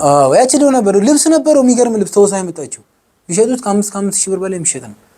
እና እንዲሁ በቃ አሁን ላይ በመንፈሳዊ ሆኜ መላእክቶችን አውቂያቸው ማረጋቸውን አውቂ ስለምናቸው ይሰጡኛል። ሴት ልጅ በጣም ነበር እንፈልገው። ቅዱስ ሩፋኤል ለመንኩት። ቱሉ ዲምቱ ያለ ሩፋኤል አለ እዛ ጸበሉን ተጠምቄ ስለቴን ወዲያው ሰማኝ ሴት ልጅ በሰላም። አሁን እንደዚህ ነው እየኖርኩ ያለሁት። አሁን የምሰራበት ቦታ ሄደ ብታየው ማለት ነው በጣም በቃ አሁን ስንሄድ እኔ ገብቼ ሁላ ነው ማሳየ ሌሎች ሲዘሩም ታያለ። እና የሰው ልጅ አንዳንዴ ወደ ብሔረ ጽጌ ማርያም የሚያልፉ ኤርትራዎች አሉ። ዋይ ማር ወይኔ እንዲህ እያሉ ይሄዳሉ እያዘኑ ማለት ነው። አረ ተው አትቅረጹ እንላለን። ይቀርጹናል አንዳንዴ ዝም ብሎ ይለቁዋል። አረ ተው እንዲህ ፊታችን ኮፍያ አድርጌ ምናምን ነው የምሰራው አንዳንዴ። ከዛ ልብሴ ለባብሼ ሻወር ወስጄ ሽታውን አጠፋፍቼ ምናምን እቤት ሲሄድ ማንንም አያውቅም። አሁን አስም የለብህም? ሳይነስ አለብኝ። ያፍነኛል። ትመረመራለህ? ቶሎ ነው አክታ። በሌላ ስም ባክቴሪያ ምናምን እንደዚህ ሌላ ምንም የለም። እዚህ ጀርባዬ ላይ ምናምን ትንሽ ቆሳስሏል። አልቀት ምናምን እንደዚህ ሰውነት ውስጥ አይገባም? ውስጡ ላይ አልቂት ምናምን የለውም። ምንድን ያለው መርፌ የዛጉ ነገሮች። ቁስል አንዴ ከያዘ ይቆያል፣ አይድንም። የሆነ ሱሰኛ እኮ ነው። ውሃው በብዙ ኬሚካል የተበከለ ስለሆነ ነፍሳት አይኖርም። አንዱ እንደውም እግሩ ተቆረጠ። አሁን በቀደም መቄዶንያ ገብቶ እዛ ውስጥ ሲሰራ መርፌ ነበር ይወጋው። ቁስሉን ትቶት እየሰፋ ሄዶ አሁን በቅርብ ነው መቄዶንያ የገባው። እኔ ሲወጋኝ መርፌም የሆነ በቃ በእሳት ምንም እያደረኩት ከሆስፒታል የሚወጣ መርፌ ሆስፒታል መርፌ ይመጣል። ጫማ አድርገህ ጓንት አድርገህ ቀስ እያልኩ ውሃ ውስጥ እንደዚህ የምትለው እንጂ ከባድ አደጋ አለው። ሌላ ምንም ምርጫ የለም። አሁን እንደውም በኮሪደር ልማት ተዘጋ። አሁን ስራም የለም፣ ዘግተውታል። እሱ ተዘጋ። አሁን በኮሪደር እያጸዱት ስለሆነ ሌላውን ሰርተውት እዚህ ጋር ነው። ያው ትንሽ አፈር ይደፋል፣ ግን ዝም ብለህ ትሞክራለህ። ብትሞክርም ግን ያው አታገኝም። ቀኑን ሙሉ ካልሰራው እዛ ጋር የሚያውቁ ልጆች አሉ። ያው ልጅ ምናምን እንዳለኝ ስለሚያውቁ 200 300 ተቀብዬ ይገባል። አሁን በቃ ትንሽ ከበደኝ። ግን በቃ አሁን እድሜም እየሄደ ስለሚመጣ ገብቷል አይደለ? ኑሮ ራሱ ጫና አለውና አሁን አንተ ባለህበት በዚህ ጉብዝና ጊዜ ምን ብትሰራ ነው የበለጠ እንትን የምትለው? ለምሳሌ ሙያ ነው የሚያስፈልገው ካንተ የሆነ በእጅ የምትሰራው የትምህርት ነገር ቶሎ እሱም ቢሆን ተምረኸው ልታገኘው ትችላለህ። ግን አሁን ባለው ቶሎ ሊደርስልህ የሚችል ስራ ምን ብትሰራ ያወጣል? ድንገት ይሄን ትምህርት እየሰሙ ያሉ ሰዎች እኛ ጋር አምጣው ሊሉ ይችላሉ። ምን ብትሰራ አሁን ለምሳሌ በቃ የጉልበት ስራ ነው። የጉልበት ስራ አልችልም። እዚህ ላይ እጢ ወጥቶብኛል። የዛኔ ሲዙን ሲደበድሙ ስለነበር እዚች ጋር አለብኝ ጎንበስ ለምን እጢ ሆናለች እና እዛ ልትሰራ ብዬ አልነካም ብዬ ነው። እምነትና ጸበል ብቻ ነው የምቀበው። ጠግቤ እንኳን ከበላው ማለት ነው ካልተኛውበት መራመድ አልችልም፣ ያመኛል። ይሄ ሁሉ ጉዳቴን እኔና እሷ እግዚአብሔርና እኔ እሷ ነው ምን እሱ በሕክምና ሊድን የሚችል እሱ በሕክምና ነው የሚድነው። ያው ቀስ ብሎ እንግዲህ ታክመው ተመርምረዋል። አልታከምኩት። ተመርምሬ ግን ውጤት ሰጠኝ። የሚወጣ ነገር ነው የሚወጣ ነው። ትንሽ ከፍ ማለት አለበት አሉ እና ግን እኔ ወጣ በጉልበት ስራ መስራት ይችላል። በጉልበትም ስራ መስራት ይችላል። ወይ ንግዱንም መስራት ይችላል። ብቻ ባገኘሁት አጋጣሚ ምንም አይነት ነገር ፈጥሬ እሰራለሁ። ለምን በፊት እዛ ዙዋይ ያለው እዛ ሰውየው ጋርም ሳልገባ በፊት እንደ ሻይ ቤት ሞክረን ነበር። ስፖርት ቤትም ከፍቼ ነበር። እዛ ፈቃድ ብላውታል ማዘር ስፖርት ቤትም ከፍቼ ነበር፣ አሰራ ነበር። አብዛኛው ሰው እንደው የሚያገኝ በቃ በስፖርት ነው። ፎቶ የምታየው በቃ እኔ አልመስልም ከዚህ ላይ ስታየው ማለት ነው። እና በጣም የሚገርም ይሄው በስፖርት ላይ እውቀቱ አለ። አዎ በስፖርት ላይ አሁን ፎቶውን ብታየው ራሱ በቃ ምን ልታሰራ ትችላለህ? ጂም ቤት አሁን ለምን ሙሉውን ስለምችል ባለው ነገር የሆነ እንደዛ እንቀሳቀሳለሁ። ስፖርት ቤት ማሰልጠን ምናምን እንደዚህ የሆነ መስተባበር እዛ ቦታ ላይ ስራ ብታገኝስ? ስፖርት ቤት ውስጥም እንደዛ አይነት ነገሮች ባገኝ ምናምን በቃ እሰራለሁ፣ እችላለሁ። ይሄ አንተ ሰውነት ነው። ማንም አያምንም። አንተ ነህ ይሄ። ከዛ በኋላ በጣም በቃ የሚገርም አሰራር ስለነበረ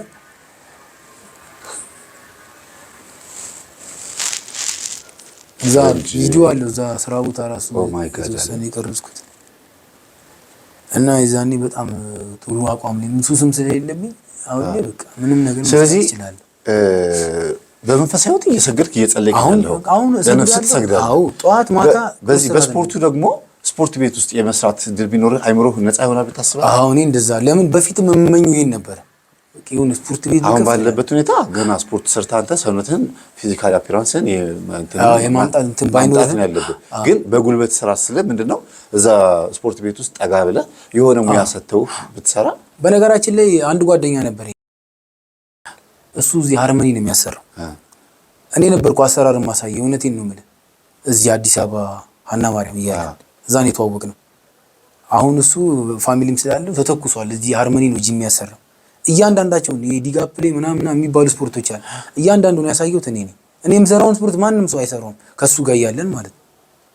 እና እሱ አሁን ስፖርት ቤት ገብቷል። እኔ ስፖርት ቤት ነው የምከፍተው ነበር። እሱን አሁን ህመሙ ቁስልህ እያለ ስፖርት ቤት ብትገባ እንዴት ነው የሚሆነው? አሁን ላይ አላውቅም። አሁን ላይ ህመሙ አለው። አሁን ጎንበስ ብዬ ስሰራ ህመም አለው።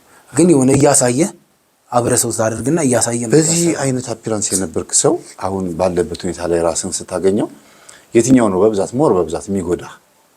ገንዘብ አለማግኘትህ ነው ወይስ ያ መንፈሱን እንትን ያልክበት ጊዜ ስታስበው ነው? እኔ ይሄም ጠንቋዩን ሄደህ ለመጣላት የሞከርክበት ጊዜ ነው? ያ ጠንቋዩን ልጣላ የሄድኩበት ጊዜ ጥሩ ነበረ፣ ተቃውሜዋለሁ። ከዛ በኋላ ያለው ህይወትን አሳልፌ አሁን እዚህ ጋር ያለሁበት ግን እኔ አሁን ጥሩና ደስተኛ ህይወት እየኖርኩ ያለሁት የመንፈሳዊ ህይወቴ ነው። አሁን በመንፈሳዊ ህይወት ነኝ። ከኔ አለፌ ብዙ ሰው እየቀየርኩ ነው። ጓደኞቼን ባገኙት አጋጣሚ እመክራለሁ። እዛ ማረሚያ ቤት ያሉትን እንኳን እንደዚህ ተቀይሯል ሰው ብለህ በል፣ እሱ ተቀይሯል እንደዚህ እየሰማ ተብዬ ተወርቷል። እሱ ቄስ ሆኗል እኮ ተብሎ ነው የተነገራቸው። ኧረ እባካችሁ እያሉ ማለት አሁን ላይ ያለሁት ህይወት በጣም ነው የምወደው። ከእግዚአብሔር ጋር ነኝ። ከእግዚአብሔር ጋር ስትሆን ብዙ ነገር ታገኛለህ። ደስታ አለ፣ ሰላም፣ እንቅልፍ እንደውም የምተኛበት የለም። በፊት ሌሊት እንቅልፍ የለ 24 ሰዓት ነው የምትባዝነው። ስራዬን ለምን እንደምትኖር አታውቅም። አሁን ላይ እግዚአብሔር በክብር ቦታ ላይ ደግሞ ሲያስቀምጥ እግዚአብሔር ደግሞ የሚያውቀው እሱ ነው። እንግዲህ ያየኛል። ምናልባት እኔ አሁን በራሴ ፍቃድ በራሴ ተነሳሽነት ሰዎች እንዲያግዙ ባደርግ የንግድ ባንክ አካውንትህን ወይም የአቢሲኒያ አካውንትህን ትሰጠኝና ከስር እንዲጻፍ ላድርግና አንተ የኛ ወንድማችን ነህ፣ መንፈሳዊ ወንድማችንም ነህ፣ እንደገና ደግሞ በጣም ጠንካራ ሰው ነህ። ያለፈውን ጊዜን ተቆጭተህ ኢቭን ዱርዬ በነበርክበት ሰዓት ራሱ ጠንቋይን ተቃውመሃል። አሁን ደግሞ ልጅህንና ልጆችህን እያሳደግህ ሚስትህን አብረህ አጠቃላይ እየኖርክ ነው ያለው። 3000 ብር የሚከፈልበት ትምህርት ቤት ልጅህን እያስተማርክ ነው። እንደዚህ ሆነ አፈር ሆነ ማለት እንግዲህ ይሄን ስራ ይሄ ሙያ ማለት አፈርና ጭቃ መሆን ማለት ነው። በጣም ከባድ ነው። ማንም አይጠብቅም። አሁን እንደዚህ ስትታይ እዛ ውስጥ ገብተህ የምትሰራት መስልም ስለዚህ ሰው እንዲረዳህ ባደርግና ገንዘብ የተወሰነ ገንዘብ ቢሰበሰብልህ ምን ልትከፍት ትችላለህ? ለምሳሌ እንደ ሱቅ ወይም የሆነ ሙያ ነገር እኔም የሆነ ምን ልትሰራ እንደምትችል እያሰብኩበት የሆነ ሙያ ነገር እንድትሰራ ባደርግስ ደስ ይለኛል። ምናልባት የቤታችንን ስሜት ይሰማሃል እንዲረዱህ ባረግ? እኔ ምንም የሚሰራ ሰውን አግዙት ማለት በጣም ከባድ ስለሆነ ነው። እኔ በነገራችን ላይ አሁን ከተናገርኩት አንፃር ያንተን ትምህርት የሚሰሙ ከአንተ ትምህርት ውጪ ያንተን ትምህርት ዝም ብለው እንኳን የሚሰሙ መንፈሳዊ ሳይኖሩ እንኳን ያንተን ትምህርት የሚሰሙ ግን በይበልጥ ያንተን ትምህርት የሚሰሙ ሰዎች አንድ መጥፎ ህይወት ውስጥ የነበረ ሰው እንዴት ተመልሶ እዚህ ጋር ሊቆም እንደሚችል እና ያለውን ፈተና ስለሚያውቁት ያግዙኛል ብዬ ተስፋ አደርጋለሁ። ለምን አንድ ሰው ከመጥፎ ህይወት እዚህ ጋር ይቆማል ማለት ብዙ መስዋዕትነት አለ። አሁን እንደዚህ ስናገር ቀላል ይመስላል እንጂ በመሃል ብዙ ነገሮች አሉ። መውደቅ መነሳት አለ። ብዙ ነገሮች አጋጥሞኛል። መርዳት ይረዱሃል እኮ ግን ይኸውልህ መርዳት ይረዱሃል። ግን እያልኩ ያለሁት ገንዘቡ እጅህ ላይ ቢገባ ብትረዳ አንድ ሙያ ላይ ቁጭ ብለህ በዛ ፕሮፌሽን የምታድግ ሰው ነህ ወይስ አሁንም ገንዘብ የማጥፋት ነገር አለ? አሁን በጭራሽ የለም። አሁን በጭራሽ የለም። የሚገርም ነገር ከሞያሌ ቶርሽን ጫማ እያመጣ ቢነግድ ጓደኛል የሚቀበለው እዚህ ጋርመንት ጋር እሱ እንደውም አሁን አንዳንድ 2 ጫማ 3 ጫማ 10 ጫማ ሲያመጣ እኔ ነኝ የምሸጥለት። አንዳንድ እየሄድኩ አሁን ላይ ማለት ነው ብር እኮ ቢኖርህ አለኝ ሴቶች ያውቃቸዋል የሚያመጡት ለነሱ ብር ሰጥተን ከዛ ይላካል። እዚህ እየተቀበልክ እኮ የሆነ ቤት ከፍተን መስራት ነው። መከኒሳ ጋውን ፈርሶ አዳዲስ ሱቆች አልተሰሩ እዛ ጋር አንዱን ተከራይተን እንሰራለን። አንተ ራስህ መስራት ትችላለህ። እኔ አግባባለሁ ያለ እሱ ጋር ነው እየሄድኩ ሙሉ የሚገርም ጋርመንት ጋር ነው ያለውና ይሄንን የንግዱን ዓለም ራሱ ሰዎች አሁን እንደዚህ እንዳልኩ ሰው ስለማቅ አንዴ ከያዝኩት እኔ ያለቅ ለምን አንድ ጓደኛም አለኝ እንደዚህ ጫማውን በፌስታል ይዞት እየዞረ የሚሸጥ አሁን ግን ሱቅ ከፍቷል። እዚሁ መገናኛ 22 አካባቢ ነው የሚኖረው። ሱቅ ከፍቷል። እሷም ምንም የሌለው ሰው ነበር ገብቷል። ቤተሰብ የሆነ ሲደጉመው ብሩን ይልካል። ከዛ ሆኖ የሚልክልህ ሰው አለ። እዚህ ጋርመንት ጋር ይመጣል። በሰላም ባሶች ይቆማሉ። ከዛ ይወርዳል። አምጥቶ ከፍቶ እየሰራ ነው። ማንም ሰው የሆነ ነገር ሲሰጥ ተለውጠ ሊያይ ይገባል።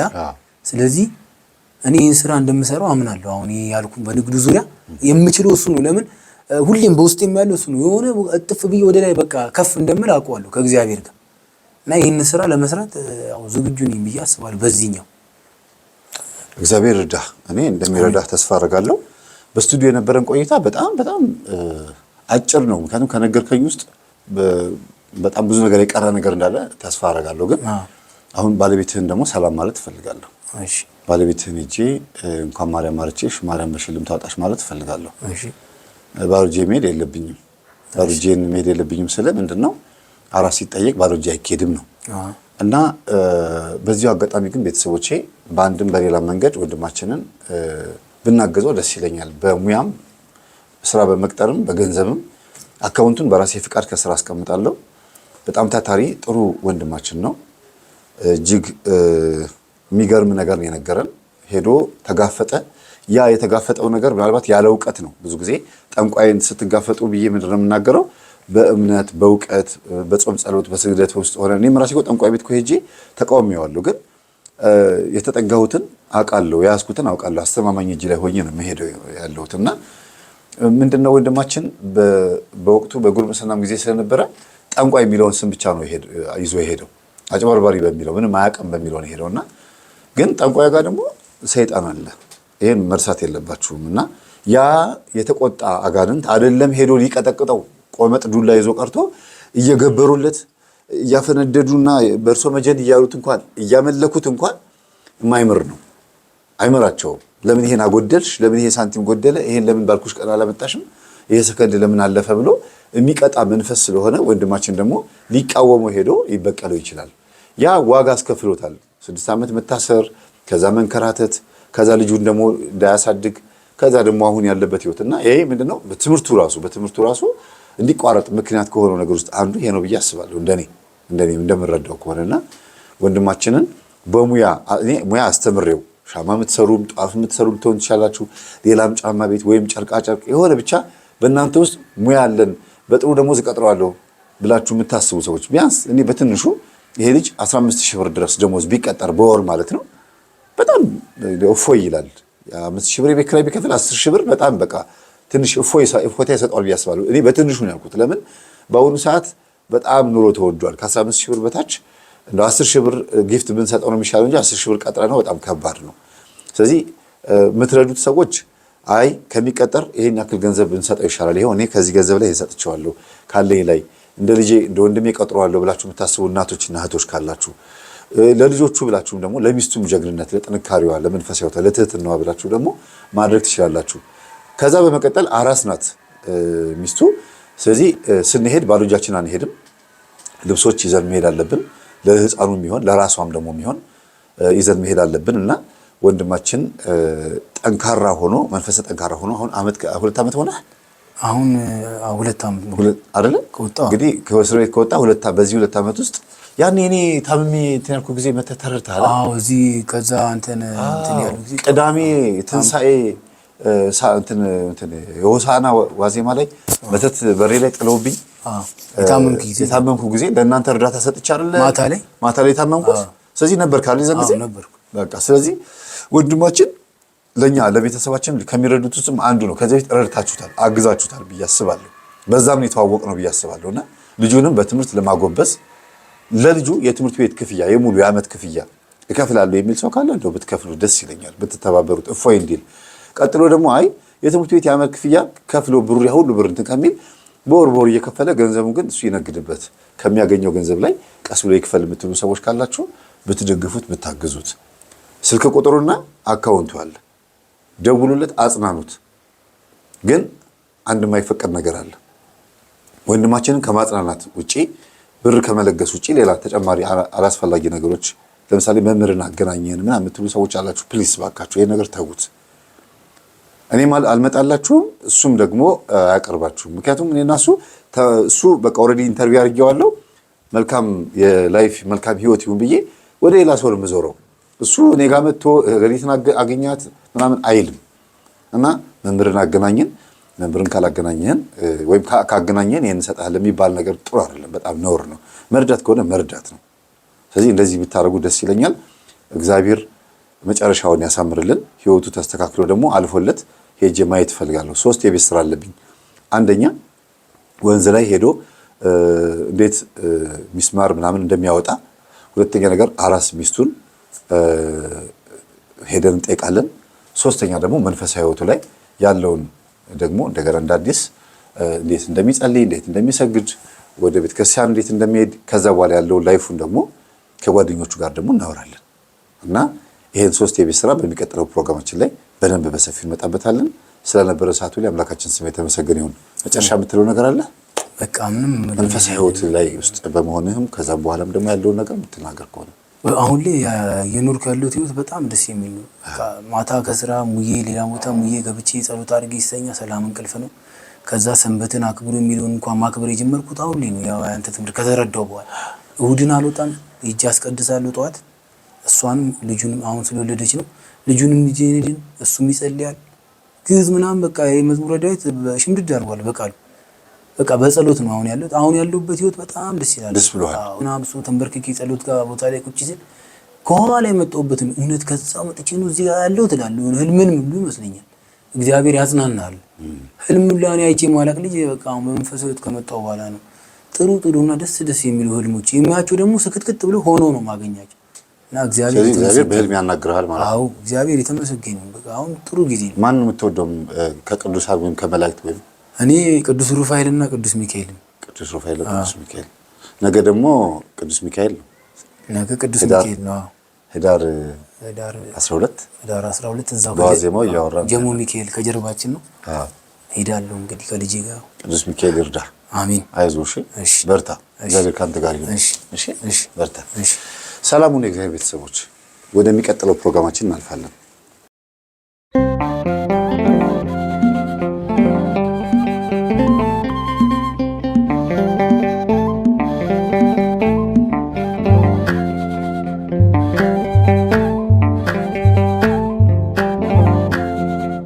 የዓለም ማዕበል እንዳይከተን ሲኦል አንተ አማልደን ሚካኤል፣ አንተ አግዘን ሚካኤል። የዓለም ማዕበል እንዳይከተን ሲኦል አንተ አማልደን ሚካኤል አንተ አግዘን ሚካኤል።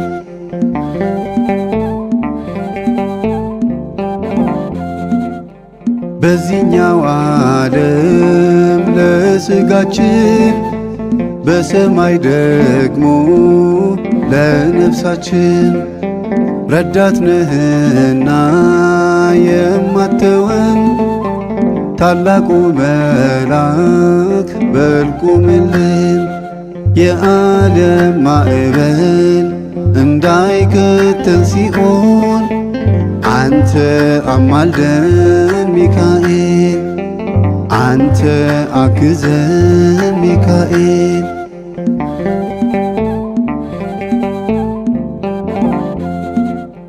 ሁሌም ደርሰሃል ለሁላችን እየቀደምከን ከፊታችን የምትራራነህ ለነፍሳችን ሚካኤል አንተ ጠባቂያችን። የዓለም ማዕበል እንዳይከተን ሲኦል አንተ አማልደን ሚካኤል አንተ አግዘን ሚካኤል።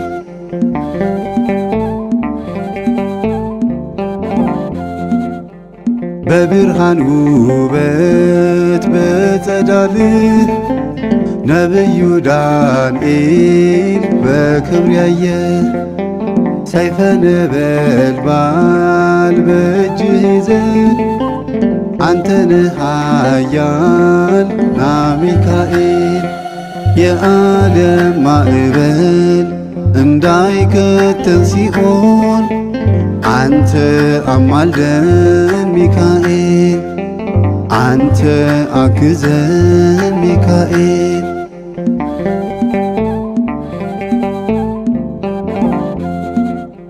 ሕዝቡን ስትመራ በደመና እየመገብክም ኅብስተ መና ብርቱ አገልጋይ ነህ ድንቅ ፋና የብርሃን አምላክ ሾሞሃልና።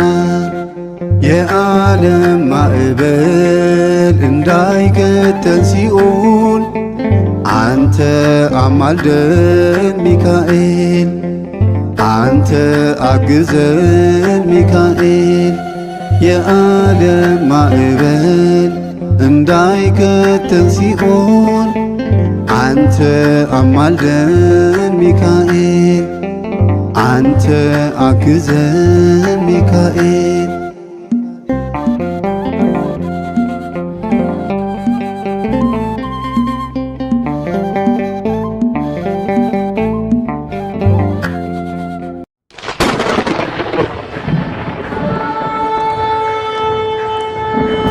መንግሥተ ሰማያት ቀርባለችና ንስሐ ግባ።